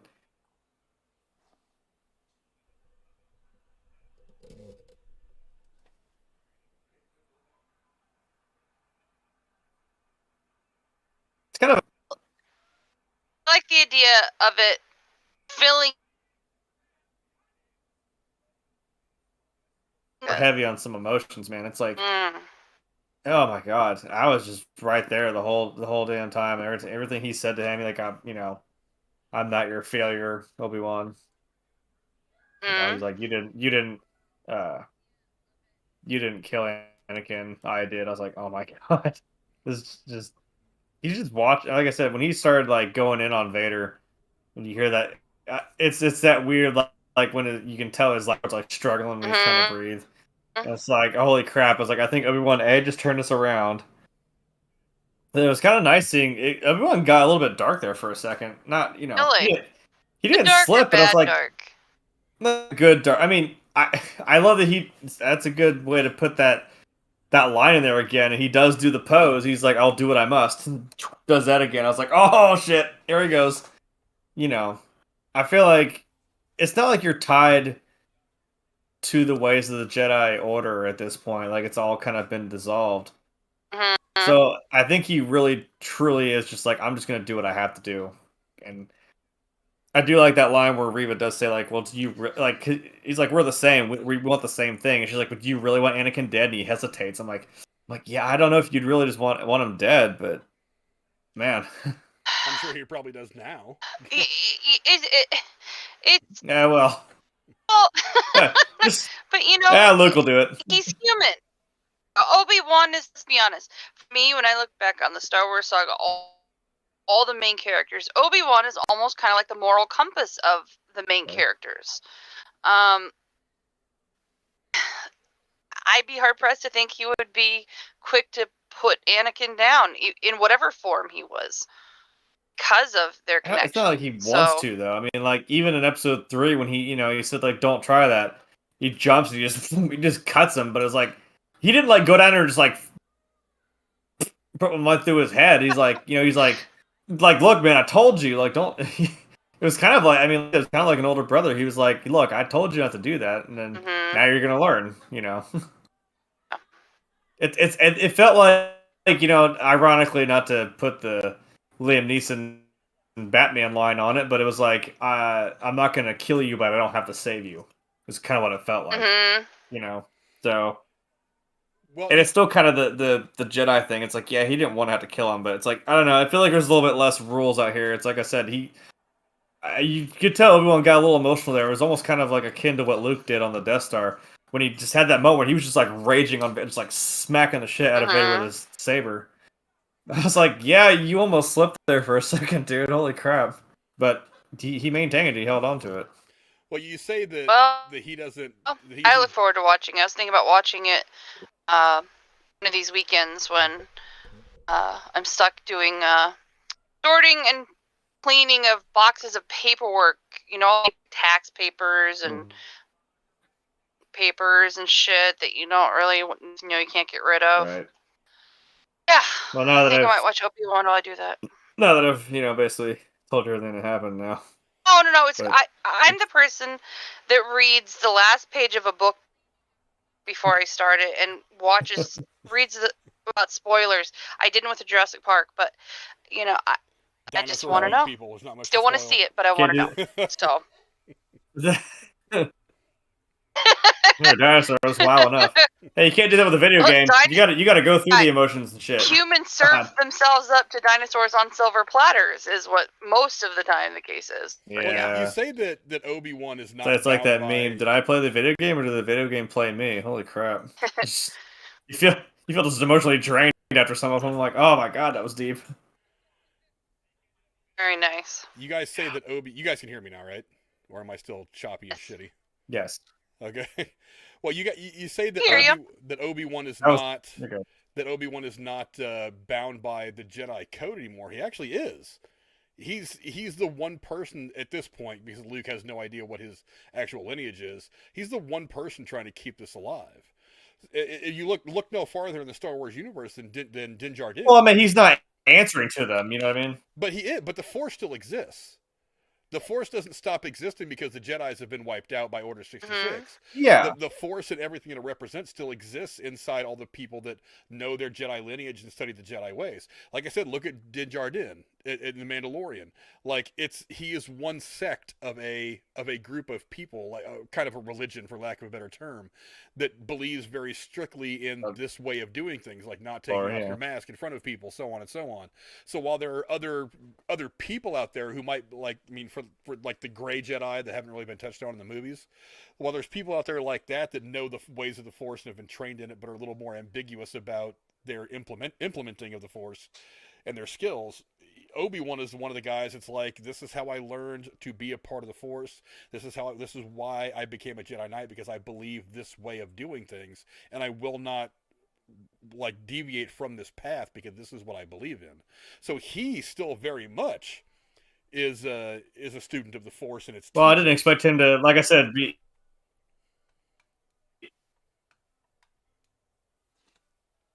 I think Frank's cutting out. No, go ahead. Go ahead. A little bit, but yeah, I see. Well, I didn't expect him to. Like I said, I didn't expect.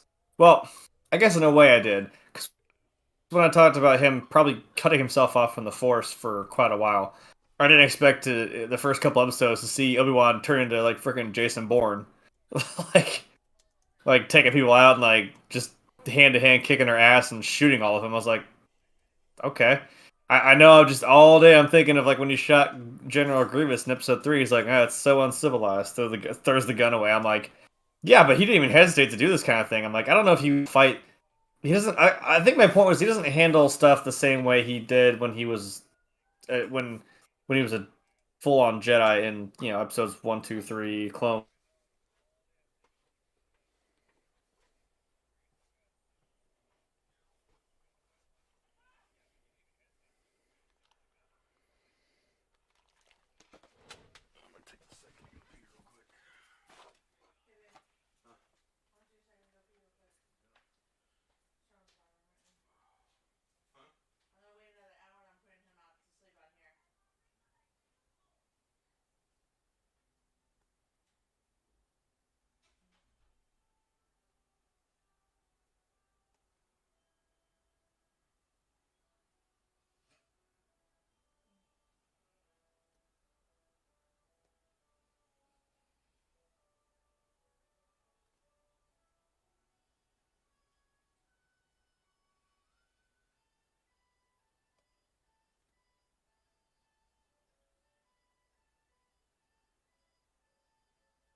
It's only lagging for me. It's not lagging for them.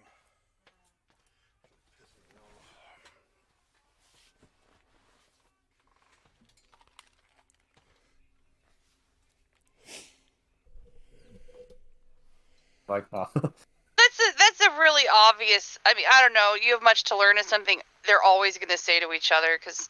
Yeah. Hopefully that me leaving and you all learn the Force in 1 week. I feel like that shit takes a lifetime. What? Hopefully it helps for Frank. I was saying hopefully me leaving the call and coming back helped out a little bit. So I hope. Well, we hear you, so that's great. Yeah. Well, that's something. Get that going. Oh, we're on time. Yeah. But anyway, I'm glad I'm in my point and you were gone. So whatever. Moving on. It could have been that interesting. Okay, you can watch it back. I will. Write in the comments. I don't care. Call me out. Just at me on Twitter. But anyway, go down in the comments below. Let us know what you guys thought of not just episode 6, but the entire run of Obi-Wan Kenobi, and whether you think we're going to be getting a second season. I kind of hope. If you think about it, this series only lasted the course of what, like a week, like in TV time anyway. Yeah, it was just a matter of days. So there's nothing saying that Obi-Wan can't go on another little adventure that lasts for another couple of days at some point later on. I mean, you never know. But the question is, how do they do it? Something's got to age him up to look like freaking Alec Guinness, man. There's a lot of stress this guy's under. So. True. I know. He's trying to protect the Jedi way. He's trying to protect the... Yeah, he's... rebalance the Force, for Christ's sake. So, yeah, it's going to gray a lot of hairs. Also living on a desert planet with 2 suns, man. That'll age you quite a bit. But go down in the comments and let us know what you guys thought of the entire run of Obi-Wan Kenobi and what you guys think is coming for the character. Maybe he comes back, maybe he doesn't. I don't know. But anyway, Cora, what is our last main topic of the day? Oh, talking about somebody who is a shithead. We're done talking about Vader. Sorry. The DC franchise is finally taking a stand when it comes to troubled actor Ezra Miller. Deadline reports that Miller, who identifies as non-binary and uses they/them pronouns, had been dropped from upcoming DC projects. However, the studio is still planning to release The Flash next year with them in the lead role. The Flash will feature Oscar-winning actors Michael Keaton and Ben Affleck, who will return as different versions of Batman. Miller was being set up to help lead the DCEU after Affleck stepped down from the role of Batman and the second Wonder Woman film underperformed. Maybe how it was released. But this will now reportedly be scrapped. It comes after the troubled 29-year-old actor was hit with a restraining order over claims they rubbed up against a non-binary 12-year-old. He also allegedly threatened their mom with a gun after accusing her of cultural appropriation. Frank, what else can be said about Ezra Miller that hasn't been said already? Well said. What is with this fucking guy? Can we just put him in a Vader suit and make him breathe through a thing and not be able to move without a cape weighing him down? I don't know. Can we just put him underwater until the bubbles stop coming up at this point? Oh, get on it, Aquaman. It's like, look, Aquaman just look up at him and be like, I can save him, but it's like, I don't know. Cinder block treatment is what we need. He's kind of bringing us down here. He's kind of ruining the whole franchise with the way he acts. Look, again, it's this pattern of escalating behavior, and it's getting worse and worse and worse. What did I say last week? I think it was the last time. Last week was the last time we talked about him. I was like, I worry about his resources. How do I know he doesn't have a gun? And then the story comes out where he shows a gun to a 12-year-old and his mother because they were like, we're playing Parcheesi, and Parcheesi is racial appropriation. That's not even a joke. That's exactly what he told this woman. Jesus. It's ridiculous now. Look, for DC's part in all this, they're finally. Look, none of this is official yet. This is all a lot of just stuff being thrown around, a lot of leaks. So none of this has been officially announced by DC yet. I said weeks ago that I think that the emergency meeting they had about Ezra Miller was basically a 5-minute long meeting that said, do we fire him? Yes. All those agree. All those oppose. Okay, let's get the hell out of here and go to Spago's and eat baby duck pussy lip tacos. But what? Excuse me? Say that one more time. It's baby ducks and tacos or something. It's a Ron White bit. It's a Ron White bit. I was like, say that one more time. I'm like, wait, what? Woo! Baby duck pussy lip tacos. It's a Ron White bit. You'd have to listen to it. I could never do it justice. But thanks, Tater Salad. But yeah, I think it may have been from that stand-up actually. But nice. It's like they've already pretty much decided that they're done with this. I mean, look, it's not that they've decided. It's that Ezra Miller decided. He put them in a position to where they cannot move forward with him. I had made the comparison to when we're talking about whether Johnny Depp could make a comeback. I had made the comparison to Tom Cruise. Yeah, Tom Cruise is into some weird shit. He's basically second in command of a cult. But he makes a ton of money in movies. I mean, for those of you who don't know, there's an outside chance that Top Gun Maverick can hit $1 billion. What? It just hit the $900 million mark this last weekend. There's an outside chance that it hits $1 billion. This is already, I mean, by a lot, the most financially successful movie that Tom Cruise has ever had. And the guy makes money. So the fact that he's second in command of a cult, nobody's going to care. Ezra Miller, however, he's a big problem. He doesn't make the kind of money. No, I was talking about last week how Johnny Depp isn't quite the box office draw that some people think he is. This guy isn't. He hasn't been around long enough. He hasn't even been the star of anything significant. I mean, all the movies that he has been in that have made significant money, he's been a supporting character. He has not been the star. So he isn't bringing enough money for them to say, you know what, we're going to go ahead and stick it out with you, Ezra. We're going to help you get through your problems. We're going to be like, nope, we're done. We're done with you. Now look, this guy Zaslav that has taken over Warner Brothers. He is not afraid to drop the hammer on things. Like, he will absolutely run him. Look, I think he's done with Ezra Miller. I think he's done with Amber Heard. I don't think he wants either one of them around.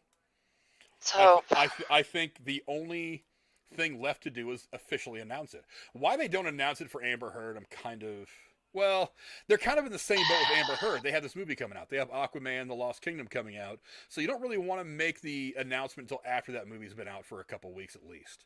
So I think that when Aquaman comes out, we're going to have a couple weeks of them doing, well, not Amber Heard, but I mean other people in the movie doing the rounds, talking the movie up, getting some people out to theaters. And once they start to hit that 2 to 3 week mark where they've pretty much made all the money they're going to make, that's when there's going to be like some press release like, well, we're going to go ahead and we're gonna move on from Amber Heard. We wish her the best of luck. We're gonna go ahead and recast Mira, so on, so on. They're gonna make it sound really professional. It's gonna be written up by a team of lawyers. They paid $1.5 million each to make this one paragraph statement, and they're gonna move off of Amber Heard. The problem is that can happen sooner rather than later. Whereas with Ezra Miller, you got another calendar year almost, just about, until this movie comes out. So you can't do it right now. You've got to kind of hold out for a year. Now maybe, just maybe, Ezra Miller gets his shit together. I'm not holding my breath waiting on. I don't think any of us are holding our breath waiting on that. But Zaslav is not the kind of guy who's going to sit back and deal with this bullshit when you're hurting his property, you're hurting his business, you're hurting his product. The thing with the Flash character though is like you could still make it anyone else who's ever played the Flash. You can kind of write that off in a weird. You can make it the guy from the TV show or something like that. The thing with Amber Heard is I'm like, there's not really any other. I know. I don't. I keep thinking maybe that he would at least pop in or something because they did make that joke of the crossover. I don't know. Yeah. Now that whole crossover thing where Ezra Miller actually shows up on the TV show makes even less sense. It's like, why? You're just doing it to be like, hey, remember us? Hey, I'm still in this thing too. Well, that was pointless and stupid. But let's break down for a moment some of the more interesting highlights of Ezra Miller's controversial career. On June 28th of 2011, he was a passenger in a vehicle that was pulled over for a broken taillight in Pittsburgh. While shooting the film The Perks of Being a Wallflower, police found 20 grams of marijuana on him. He was then 18 years old. He was charged with drug possession, but the judge dropped the case. The actor instead faced 2 citations of disorderly conduct and paid $600. And he said, and honestly, I kind of agree with him at the time. He said, there's no need to hide the fact that I smoke pot. I don't feel like there's any need, blah, blah, blah. Harmless herbal substance increases sensual. I don't know. He tries to make all the excuses that pot smokers make. But whatever, because I'm all for legalization. So you're not going to hear me argue against him too much on that. And then he gets fast forward to July 23rd of 2017. After asking fans why their character in The Flash would have trouble getting drunk at San Diego Comic-Con event, someone in the crowd correctly answered that Flash's metabolic rate makes getting tipsy difficult. Another fan jokingly asked Miller to smell their breath to be sure. Miller responds by kissing the fan on the mouth without clear consent, per reports from TMZ. Wow. So there's that. Then, August 16, 2018, Miller and their band are interviewed by 14-year-old activist Gibson, formerly Takata Iron Eyes for Sleek magazines. Iron Eyes had initially met Miller while they were protesting the Dakota Access Pipeline in 2016. We talked about that. So that's when he obviously it becomes very public at that time that he's got some kind of relationship with her. April 1st, 2020. In a since-deleted tweet, a disturbing video alleges to show Ezra Miller choking a woman and throwing her to the ground at Prikko Kaffes, a bar in Reykjavik, Iceland. Variety confirmed that the altercation took place at the trendy bar, and employees identified Miller on video, who they escorted from the premises. A second clip makes the rounds on Twitter on April 6th and shows a person saying, "Oh, you want to fight?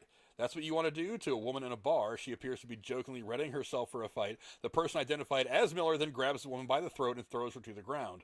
"Whoa, bro," says the person filming the incident. Bro, a source at the bar, tells Variety that the situation began after pushy fans confronted Miller until Miller physically attacked the woman. Restaurant staff escorted him from the premises. They are not under investigation by authorities following the incident.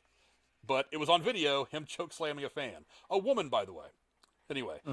January 28, 2022, in a since-deleted post to his Instagram account, Miller tells members of the North Carolina chapter of the Ku Klux Klan to kill themselves with their own guns or else we will do it for you.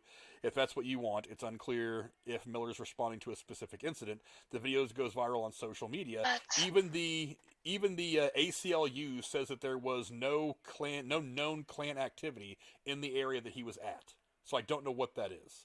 Now, I'm not saying that there isn't some racist asshole that lives in that area that said something to him, but even the ACLU, a very liberal organization that usually back this guy up just for the sake of backing him up, is kind of like, we don't really know what you're talking about, bro. So whatever. And then we get into March 27th of 2022, and this is one of the stuff when Hawaii pops off. He's arrested in Hawaii in charge of disorderly conduct following confrontation with patrons at the karaoke bar. We've gone over that. In a public statement, they say Miller became agitated when patrons started singing a karaoke rendition of "Shallow" from A Star Is Born. He began yelling obscenities at the patrons and grabbed a microphone from a woman singing karaoke, and later lunged at a man playing darts, according to police. The bar owner asked him to calm down several times, to no avail. Miller's $500 bond is paid by a couple that he lives with at a hostel, per TMZ. A video circulates of a week's earlier confrontation with police in Hawaii. 2 days later, on March 29th of 2022, the couple who live with Miller at the hostel filed a restraining order against Miller. In the documents obtained by Radar Online, the couple asked the court to order Miller to not contact them in any form and to stay away from their home and places of work. Following the incident, the couple claims that Miller returned home and threatened the couple, saying, quote, "I will bury you and your slut wife." We went over this already. Petition alleges that Miller stole the wife's passport and the husband's wallet, which contained his credit card, social security card, and driver's license. It's unclear whether they were ever returned. A judge granted them the restraining order the next day, but the order was dropped in mid-April. April 6th, sources tell the Rolling Stone. Look, I highlighted only the important stuff about this, and here's the highlighted part of just this one page. It's kind of like everything that he's done is stupid. Sources tell Rolling Stone that DC executives held an emergency impromptu meeting to discuss Miller's recent controversies and their future with the studio. That's the day that I think they went in there and just said, you know what, we're done with him. We can't deal with this asshole anymore. Let's see. According to a knowledgeable source, the consensus in the room was to hit pause on any future projects involving Miller, including possible appearances in the DC Extended Universe. Let's see. An inside source says that Miller had frequent meltdowns during last year's production of The Flash, although other sources stress that Miller did not yell or have violent outbursts. I got to imagine he was probably a pain in the ass in some small way, shape, or form. On April 19th, just a little bit later, 3 weeks after his March arrest, the actor was again taken into custody in Hawaii for throwing a chair which hit a woman at a private party, leaving the 26-year-old woman with a half-inch cut on her forehead. In a public statement from Hawaii, police said that Miller was arrested around 1:30 during a traffic stop and released around 4 a.m. pending further investigations. And now he's hit a woman with a chair. In May 16th of 2022, a music producer named Oliver Ignatius and rapper Ganis Guevara claimed that Miller stole the music they had worked on and posted on social media without credits. They both met, in the Northeast in Hawaii to collaborate on new music weeks before their first arrest in Hawaii. Ignatius planned to file a court order for Miller to take the music down. The link to the songs no longer feature on Miller's Instagram bio, so now he's doing some copyright shit. Not as bad as throwing a chair at somebody, but, still not cool. Now, on June 8th, some of the more recent stuff, the parents of the 18-year-old activist Gibson Iron Eyes, who is, Miller accused Miller of grooming their child in court documents obtained by TMZ. We've gone through most of this stuff. The mother and father seek intervention from the court, alleging that Miller has been involved with the child since they were 12 years old. The judge signed the protection order, saying the Miller cannot contact the child, the parents, or be within 100 yards of their residence. Now, let's see. They went to serve him. Well, the hell, I missed it. I highlighted a bunch of shit that I didn't really need to read. Let's see. June 9th, 2022. Gibson's parents say that Miller and Gibson remain on the run while the court has not been able to locate or serve the actor because their whereabouts are unknown. June 15th, Miller appears to have deleted their Instagram as reported by Comic Book Review after posting memes to their story that may have been alluding to authorities' inability to find them. Quote, "I am shielded from negative people and their ill intent. My spirit, mind, body, soul, and success are not altered by anyone's envy." One post read, "I am protected from all negative NRG," not energy, the capital letters NRG people, that's so dumb, attempt to throw at me. Subconsciously and consciously, I clear any and all hidden peers who are hidden enemies. Who the hell talks like that? You have to have something wrong if you even talk like that. That's weird. It's odd. June 16th, the Daily Beast publishes a report speaking with an alleged victim of Miller's, a 12-year-old non-binary child who alleges that they were targeted by Miller, saying on Wednesday, June 15th, the child and their mother were granted a temporary harassment protection order. That's 2 orders that the court has granted against this individual now, against Ezra Miller. Let's see. Child and their mother were granted an order against Miller, claiming that the actor menaced the family on the evening of February 2nd at their neighbor's downstairs apartment and acted inappropriate towards the child. Miller was wearing, quote, "a bulletproof vest," and I had no idea until later that they were armed, the neighbor told the Daily Beast. According to the neighbor, and this is the description of what happened that night. According to the neighbor, the evening went sideways after the mother called her friends her tribe, quote, her tribe, causing Miller, whom they believed to be under the influence, to accuse her of cultural appropriation. Stupid, but whatever, because it was a word. It doesn't mean that much. Following the snafu, Miller claimed that the board Parcheesi was of Rastafarian roots, which the half-black neighbor questioned. Ezra snapped after this interaction, the neighbor alleges. Then they opened up their jacket. He had this, like, big Sherpa jacket, and they opened up one side of their jacket. You could see a gun, and they said, quote, this is a quote from Ezra Miller, by the way, talking like that could get you into a really serious situation, the neighbor told the Daily Beast. So he basically showed the guy a gun and says, yes, I will shoot you. Nice. This is the escalating behavior that I was worried about. After this altercation, Miller allegedly began to harass the mother and the then 11-year-old child, telling the parents that they were okay. This is where it gets really culty for me. This is where I am now 100% certain that this guy is trying to bend young people to his will to build his. Is this about him demanding the social media stuff? In part, yeah, but there's way more worse stuff in here than that. After this altercation, Miller allegedly began to harass the mother and the then 11-year-old child, telling the parents that they are well equipped to mentor the child. Quote, I have talked extensively with your child, and this is from Miller, by the way. He says, I have talked extensively with your child, and they have a lot of power to them. At one point, you're going to realize that you don't have any control over them anymore. They are an elevated being, and they would be lucky to have someone like me guide them. This is a quote from Miller directly, according to the neighbor, Christ. the mother, and the child. Yeah, tell me that's not one of the most worrisome things about this entire thing. He has already done this apparently to a 12-year-old girl who he's been grooming for now 6 or 7 years. I think she's 19 now. And now he's again going after, in the last year, is going after another 11-year-old child. The child accuses Miller of uncomfortably... This doesn't sound good either. The child accuses Miller of uncomfortably moving their chair closer to the child, hugging them and touching their hips. The child also alleges that Miller asked him to follow them on Instagram. Hey, I might shoot your mom, but hey, follow me on Insta. Hook me up with a follow, okay? Right. Of all things. Oh my God, social media is just rotting people's minds anymore. Follow him on Instagram and told the child that they would purchase horses for them to raise on their Vermont farm.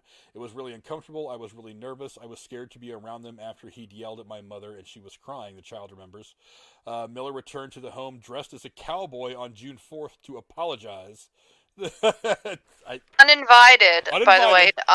Uninvited. But hey, he was dressed as a cowboy. Maybe this time he wasn't concealing the thing, his weapon. Maybe this time it was actually on his hip like a 6-shooter, like he was Clint Eastwood, rolling across the plains of some spaghetti western.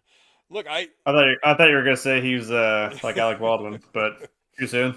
He hasn't shot anybody. Too soon. But that's the key, though. Is he hasn't shot anybody yet.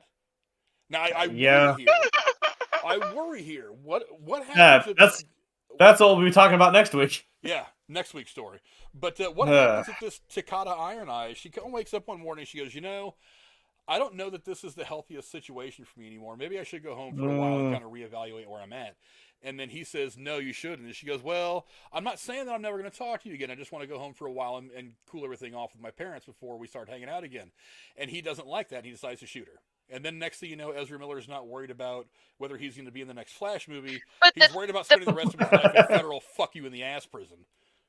The problem with that is, at this point, she knows they're on the run. She knows her parents are trying to find her because of what she put out on social media. She is 18. At some point, she has to take a little bit of responsibility of choosing to stay. Yeah, but I think the point is, though, if she does try to leave now you're kind of in a corner. I know, but I'm just saying if maybe she can get him to not go into, maybe if they left hiding. She's like, well, if we want to be together, that's fine, but why are we in hiding? If she's the one to talk him down, like, hey, man, sun's getting real low. Like, I don't know, maybe. But that's gonna be a big talk. Who knows? Yeah, but like I said, this is that escalating behavior. And now it's gotten to this point where I am now officially more worried. I am now 100% concerned. Like, there's not even jokes to be made about this guy anymore. I mean, it's like, this behavior gets... Look, the grooming of the 12-year-old is one thing. But now the thing with this 11-year-old, like, that's downright concerning. It's like he went up there, showed a gun to a bunch of people, and was like, I'm going to shoot you because you disagreed with me that Parcheesi is a game from Rastafarian beginnings. It's like, really? Is that the kind of thing you shoot somebody over these days? That's like... People have been shot over less. Yeah. Yeah. I mean... Or just as meaningless. I'm not pulling the trigger over a game that like only old people play anyway. So, but yeah, I mean, this thing with the 11-year-old kid, I mean, it's a repetition of what he did with the girl. He obviously is trying to build his grooming of the family. He's obviously trying to build his own cult-like following.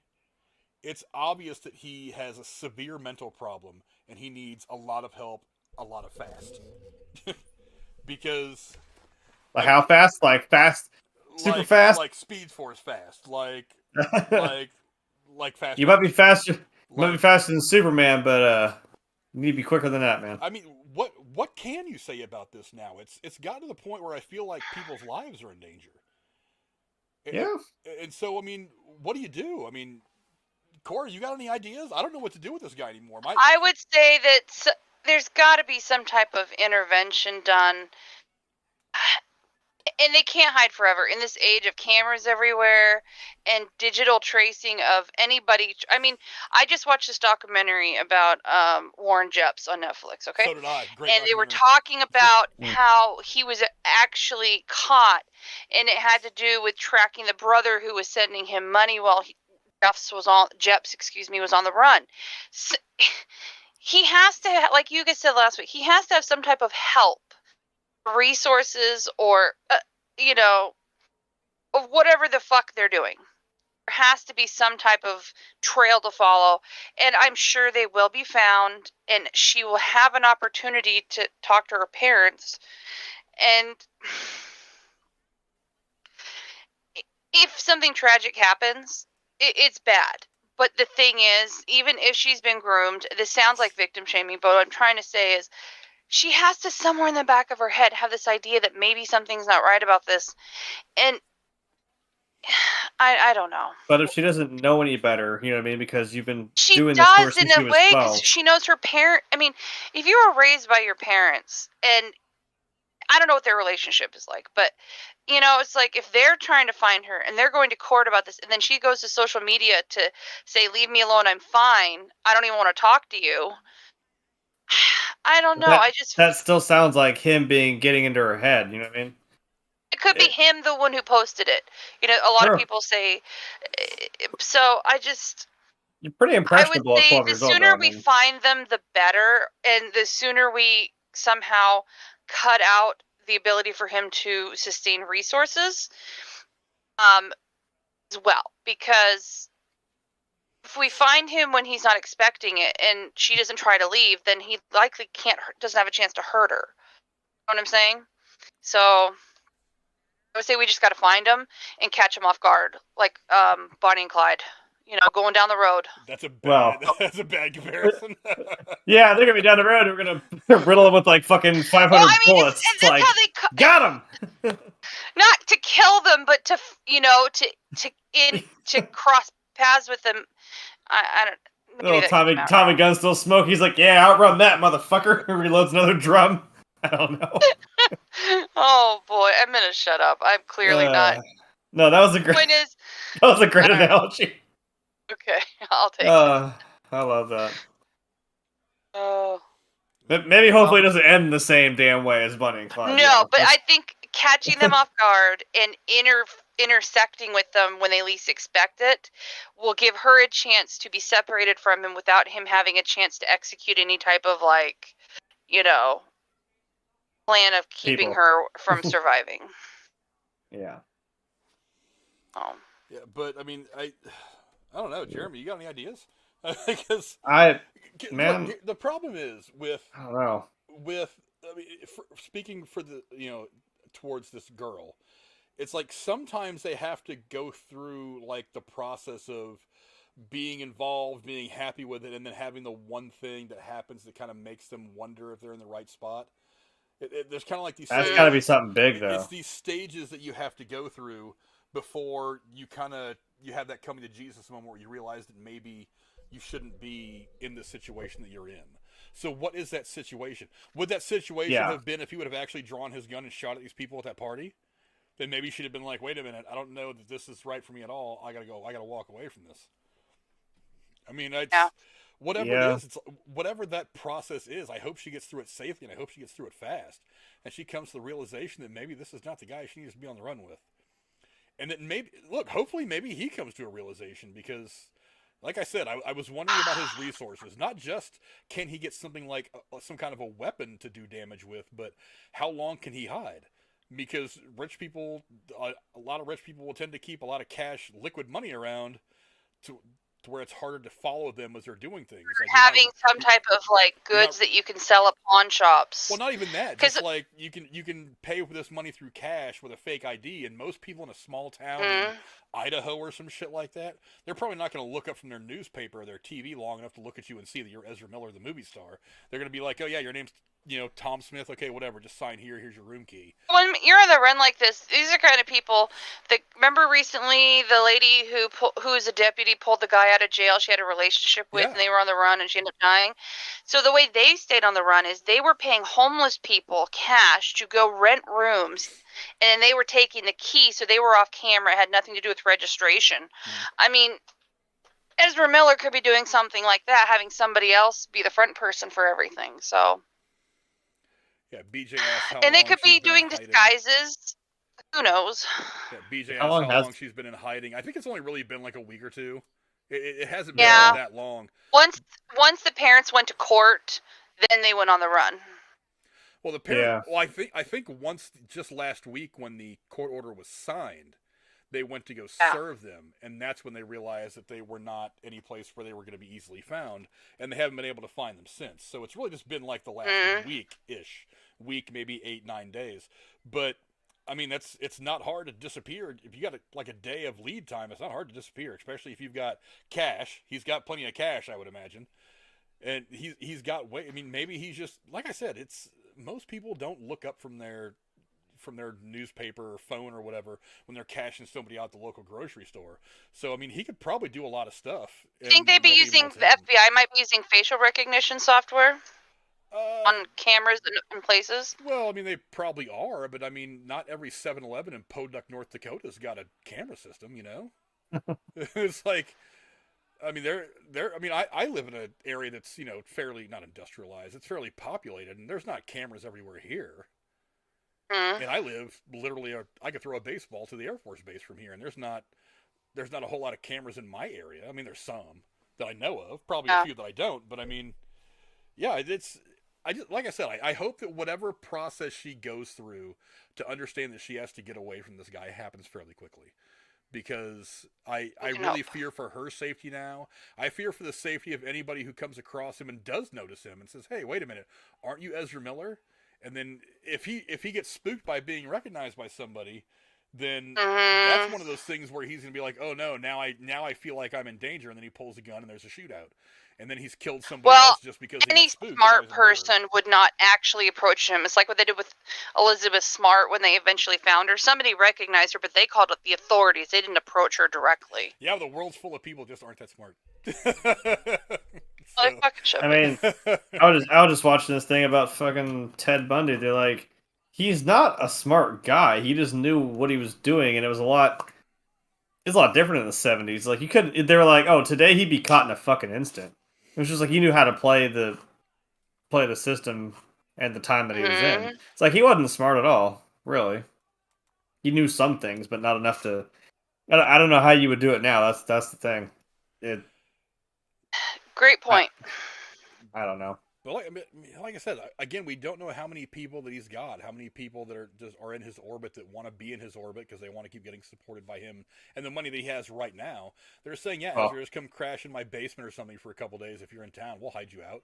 We'll just order a pizza and feed you and whatever. We'll go buy you some beer. We'll go out and get the stuff that you need. You won't get in trouble for being an accomplice, aiding and abetting or anything. It'll be fine. That, or do you want to get shot by this guy? Like, well, some of these sycophants. Sure, let him in, then call the cops. Text your cousin, call the cops. Yeah, some of these people just don't care. They just want to be involved with the rich person to enrich their own lives, at least for now. And let's face it, if Ezra Miller gets caught tomorrow, whoever was hiding him out, they're going to get a slap on the wrist anyway. It's like, and they just made a bunch of money off Ezra Miller, so they probably bought a bunch of stuff that's going to be there waiting for them after they serve their 6-month jail term. They don't care. True. So, I mean, and who knows how much money they've gotten from this guy that they've put away that can just sit there in the bank until they get out. I mean, they're going to pay some fines, but if it's less than what Ezra Miller paid you, then you came out on top anyway. So, yeah. To them sitting in jail for 6 months because you're going to get out, you're going to come out of this house that Ezra Miller bought for you, drive around the car that Ezra Miller bought for you, and all the big screen TV and cool stuff that you paid for with Ezra Miller's money that he threw at you for helping him hide out. It's like, yeah, it's not a bad way to spend 6 months in jail. It's a good thing to come out to. At least I think it would be anyway. But yeah, the new Flash is going to be Nicolas Cage, says Insane Rude. I don't know.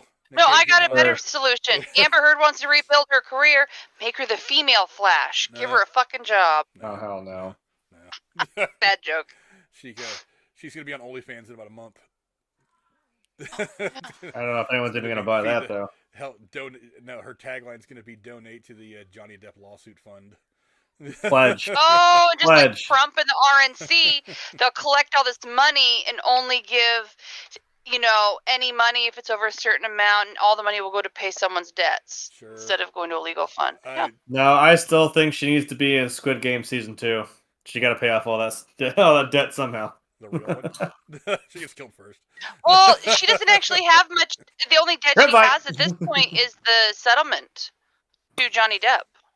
Correct? Well, yeah. She still doesn't have. Well, she didn't even do the shit she did in the first place. So, I don't know. Yeah, I don't know.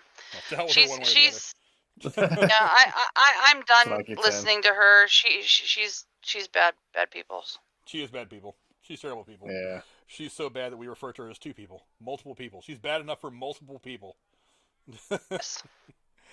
She isn't bad for a whole horde of people. Look, and I went into that whole trial thinking, like, okay, both of them are kind of douchebags. Who really wins here? But by the end of it, I was like, God damn, Amber, you're just so bad. Yeah. It's like, I didn't want to be on anybody's side. In the end, I'm kind of like, I'm leaning Team Johnny on this one. I'm like, no, that whole trial. Perfect, but, that trial. Buddy owned up to it. Is the light that needed to be shown into the corner of society that people don't want to talk about of men being falsely accused because it's such a taboo area, and it's not necessarily assuming someone is telling the truth and giving the person who's accused a chance to defend themselves. And that's the biggest takeaway for me, male or female, but especially, and I'm just glad for that because I think it has not been represented enough. People have these discussions about DV, so very happy about that. And Amber Heard can make it all about her all she wants, but in the end, she, in her little crying fits and stupid lawyers objecting themselves, is not going to be the biggest takeaway from this trial. So, if this whole thing with Ezra Miller has become an interstate thing, the FBI is probably involved already. Well, I'm sure they are. That's true. True. Because at this point, he's, quote, on the run. Nobody knows where he is, so what jurisdiction is going to be looking for him? Well, you're going to have to go to the FBI.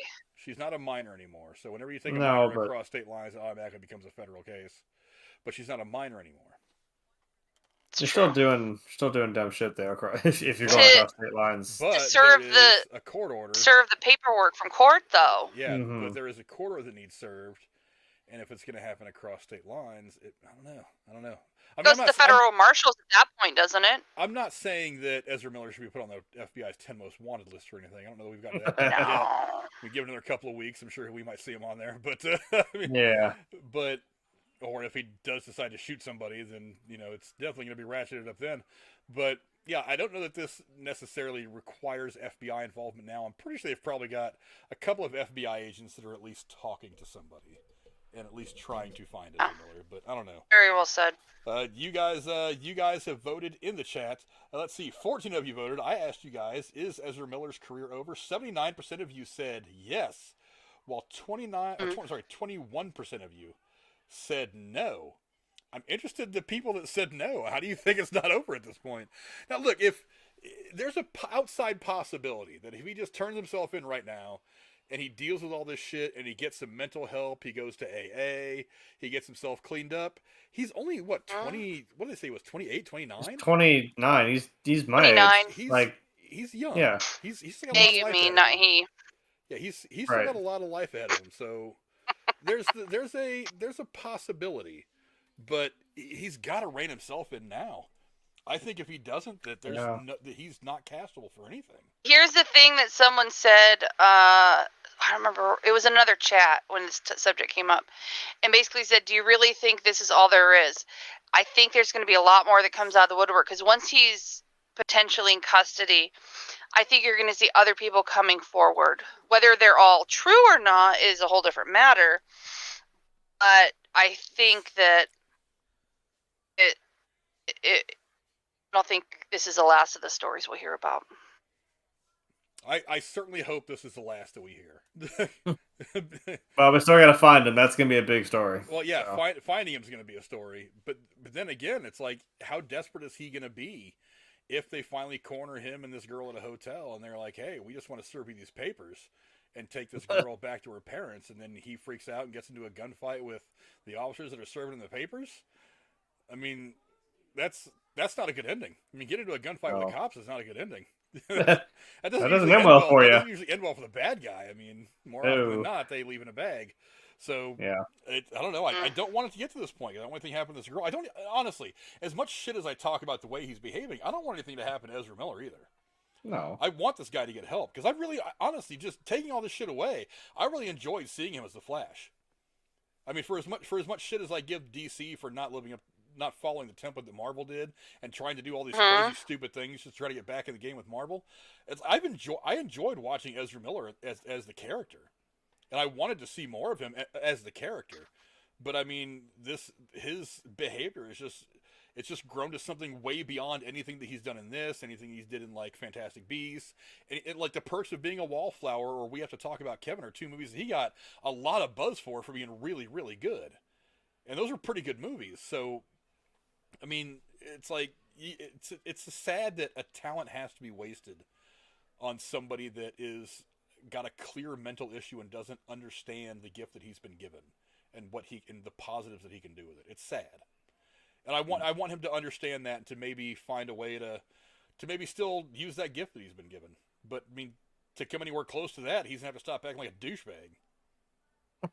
So yep. I think you just want to yell into the phone, "Stop breaking the law, asshole!" No doubt. I mean, put the gun down. Just call Takata's parents and say, "Here she is. I'll leave so the cops can come get her. No big deal." And just kind of walk away from all this and figure out who you are, opposed to what you are acting like. Because this is, though, to me, is one of those cases to where this is what fame can do to people, and why I've said a million times I'd love to be famous, but I don't want anything to do with fame. Is because so many people get wrapped up in this shit, and it really, and I think it does something to you mentally that sometimes cannot be fixed. And honestly, if you think about it, think about the actors and actresses that you enjoy watching on camera, and you hear nothing about them off camera. People like where do they live? You know where they don't Ryan live? Reynolds and Eva Mendes. They have a very private life. You know where they don't live? Hollywood. California. Hollywood. No, not California. Hollywood. Hollywood is the bubble. So I would say someone like Christian Bale keeps his life pretty private too. Yeah, take it from a California native. Southern California and the LA Hollywood area is it's its own state. It's there honestly, there has been talks in California my entire life about splitting that place up into 2, maybe even 3 different states. Because Southern California, Central California, where I grew up, in Northern California, are such different places. It's like Southern California is LA, Hollywood, San Diego, that area. That's where everybody goes to be actors. That's where everybody goes to do whatever, to be famous or to be around famous people. Central California is a little more grounded. more. Not much more grounded, but a little more grounded. It's beautiful. Northern California, that's kind of where you get up into the Pacific Northwest. It gets, instead of being deserts down south, you get a lot more forests and trees, things like that. They're three very different areas, and so yeah, Southern California, Hollywood specifically, is a very weird bubble. And these people that have been wildly successful and have had long careers, they don't live in Hollywood. They aren't a part of that weird echo chamber of where you get like the NXIVM sex cult, where you get Scientology, where you get people like Ezra Miller who convince themselves that they can do things like groom people who haven't even hit the teen years yet. I mean, this is 11 and 12-year-old kids that this guy has managed to get into their brains, and that happens because he's existed in this small section of the world where these people convince themselves that kind of thing's okay.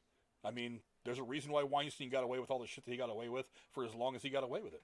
That entire industry and that entire area has always turned the other cheek. So, I don't know. I mean, it's this. I hope he gets help. I hope she gets help. I hope this, again, I reiterate, like I've done the last several times that we've had to talk about this guy, I hope it all works out for him okay. But it's really going to be up to him. It's going to be up to him to say, maybe I should talk to somebody. Maybe I should kind of step back from all this and kind of examine where it all is, instead of, the cops are here, time to get into a shootout because I have tiger's blood and Madonna's DNA or some weird bullshit. And then he's just like, whatever, I'm Bonnie and Clyde, woo! They start shooting guns up in the air. The next thing you know, they unload on the hotel room window and then they're both dead. So I don't want it to end that way.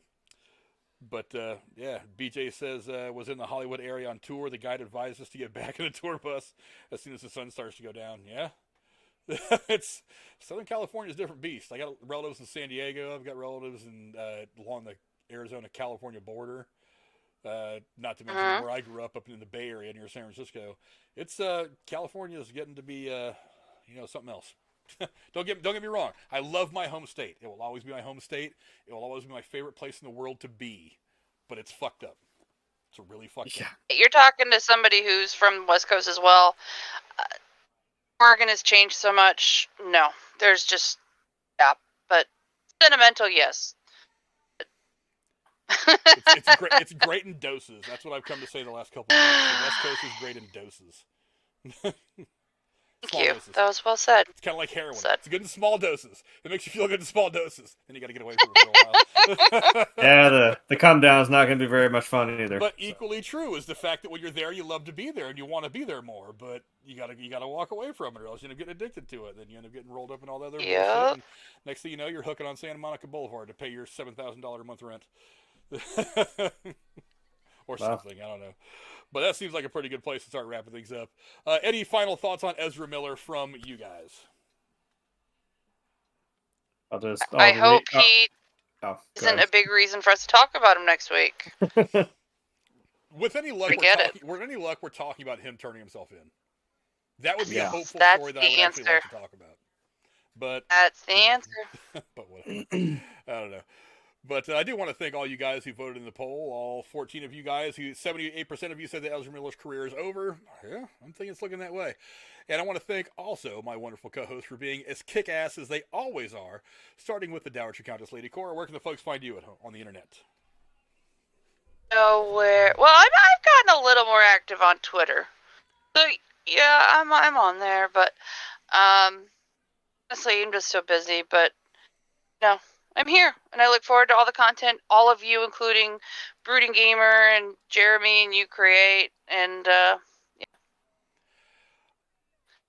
I create content, but I enjoy other people's work. I was texting back and forth with Brooding Gamer the other day, and he said he's a big Stranger Things fan. So after this Stranger Things Volume 2 of Season 4 drops, maybe me and him will work it out to where we can get together and do a Stranger Things recap of Season 4. That'd be awesome. I think it'd be fun to do.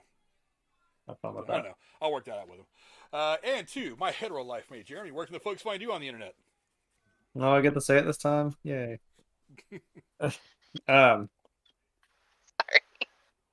Yeah, that was a fun time last time. I thought to plug that in there at the end. Yeah, I'm here, obviously. Like right now, you're looking at now. Everything happening right now is happening now on this channel. Yeah, you like that? I might start doing that. That'll be fun. Every Thursday and maybe every Monday, every once in a blue moon, whenever some big movie comes out. And I'm gonna tell you every time. I'm gonna say how many are you in here? There's 14 of you all not watching my stream on Tuesdays. I'm calling you out. It's the best thing you're not watching. I feel like that's a thing. Yeah, over on Twitch doing they're just kind of screwing around in Lego Star Wars, trying to get all the little secrets and whatnot. This is just a fun, chill time. And I think you did mention that, yeah. I'm working on some stuff with Brooding Gamer, so go check him out. But also, you might see me over there a couple times. Awesome. So, and I'm on Twitter. So, I know I sit here and say like, hey, my name is the same on every platform, but then I start seeing these random people, and I'm like, who the hell are you? Go away, I don't know you. I hate that I keep doing that. I keep saying this person followed you. I'm like, who the hell are you? I'm like, oh yeah, I keep doing that every week. Whoops. Now, whether or not they're the fake ones, like you can tell, it's like one of those. Oh look, it's this like very conventionally attractive hot girl who has no followers and like 2 other account. Like okay, that's a fake one, obviously. But if you're real and you are following me, I apologize for going Patrick Star on you, being like, who are you people? Get off my lawn. Right, I'm not quite that threshold yet, but I'm gonna start, swinging a cane, telling people to get off my lawn. He wants people to come in the stream, and then when you show up, he's like, "Go away!" Go away. You're right. I only want your subscription. I don't want you to actually watch. Go away. Right. His watch hours don't matter at all. Whatever. Yeah, not at all. Not at all. Now, are you done, Jeremy? Can I do mine? So you don't. I was just sitting here. I was done. So you don't turn all needy, bitch. You gave me the opportunity to, hey, if you give me the time, I'm gonna say it. Damn it, I'm not gonna. Should we plug Casey's Raw stuff too? Fuck Casey. Nah. No, he's not here. Nah. I'm sorry, it was too tempting. I've already got a link to his channel below. If they want to go watch Casey, they can do it. He plays Fortnite like a lot, and then he talks about other video game stuff. That's what Casey does. Go watch Casey too. Have fun with him. As for me, you can find me here every Thursday with my awesome co-hosts, talking about all the craziness going on in the world of entertainment and television. Usually when we do reviews for big movies, that will be a specific review for that movie. That usually happens on Mondays. Again, probably be doing something for the Stranger Things Season 4 wrap-up at some point in the next couple weeks. I'll figure that out when I'm going to be able to get that done. You can also catch me over on the Derailed News and Podcast at 9 o'clock every Sunday, 9 o'clock my time anyway, where we talk about all the other crazy things going on around the world, news, politics, and other crazy shit that Drew wants to talk about. And don't forget, again, to go down and check out some of the cool people that we have linked in the description below. A lot of other cool movie YouTubers, guys like the Night Watch Zone and Gory B Movie, people like that. Also find us on Twitter. I connect with a lot of people on Twitter that are movie fans and stuff. So spread the word for just going to watch the movies. And while I'm thinking about it, since I didn't do it earlier, go check us out on Patreon. I did not set up the giveaway for tonight. I'll do that next week, I promise. But I totally forgot to do it until we were already live, and it kind of hit me. I was like, damn it. And it's tough to settle that stuff up midstream because I have to, do a lot of computer stuff, and it's hard to do computer stuff when you're in the middle of producing this thing. But if you go support us for $5 a month on Patreon, we give away $25 a month in free movie tickets every month to our supporters, to one lucky supporter anyway. Basically what this is all about is just promoting to get people going back to the movie theaters. The pandemic hit the movie theaters pretty hard, and we do want to go back there and start promoting the movie theater experience and supporting the people that work at the box office, the concession stand, all these people who suffered a lot through the pandemic. And now movies are back to full force, full release schedules, full production schedules. The movie theaters are back, so help us go support them. Maybe get a chance to go get $25 in free movie tickets on us. And there's plenty of movies coming out. Again, we talked about a couple of them earlier. Thor, Black Panther, Wakanda Forever is coming out. Not to mention a bunch of other things that are as we're now getting into the summer movie season. We're now getting into that area that next 2 or 3 months. So go check that out. And as always, we appreciate you guys coming and hanging out with us. For my co-host, we will see you guys next week. Adios. See ya. Bye.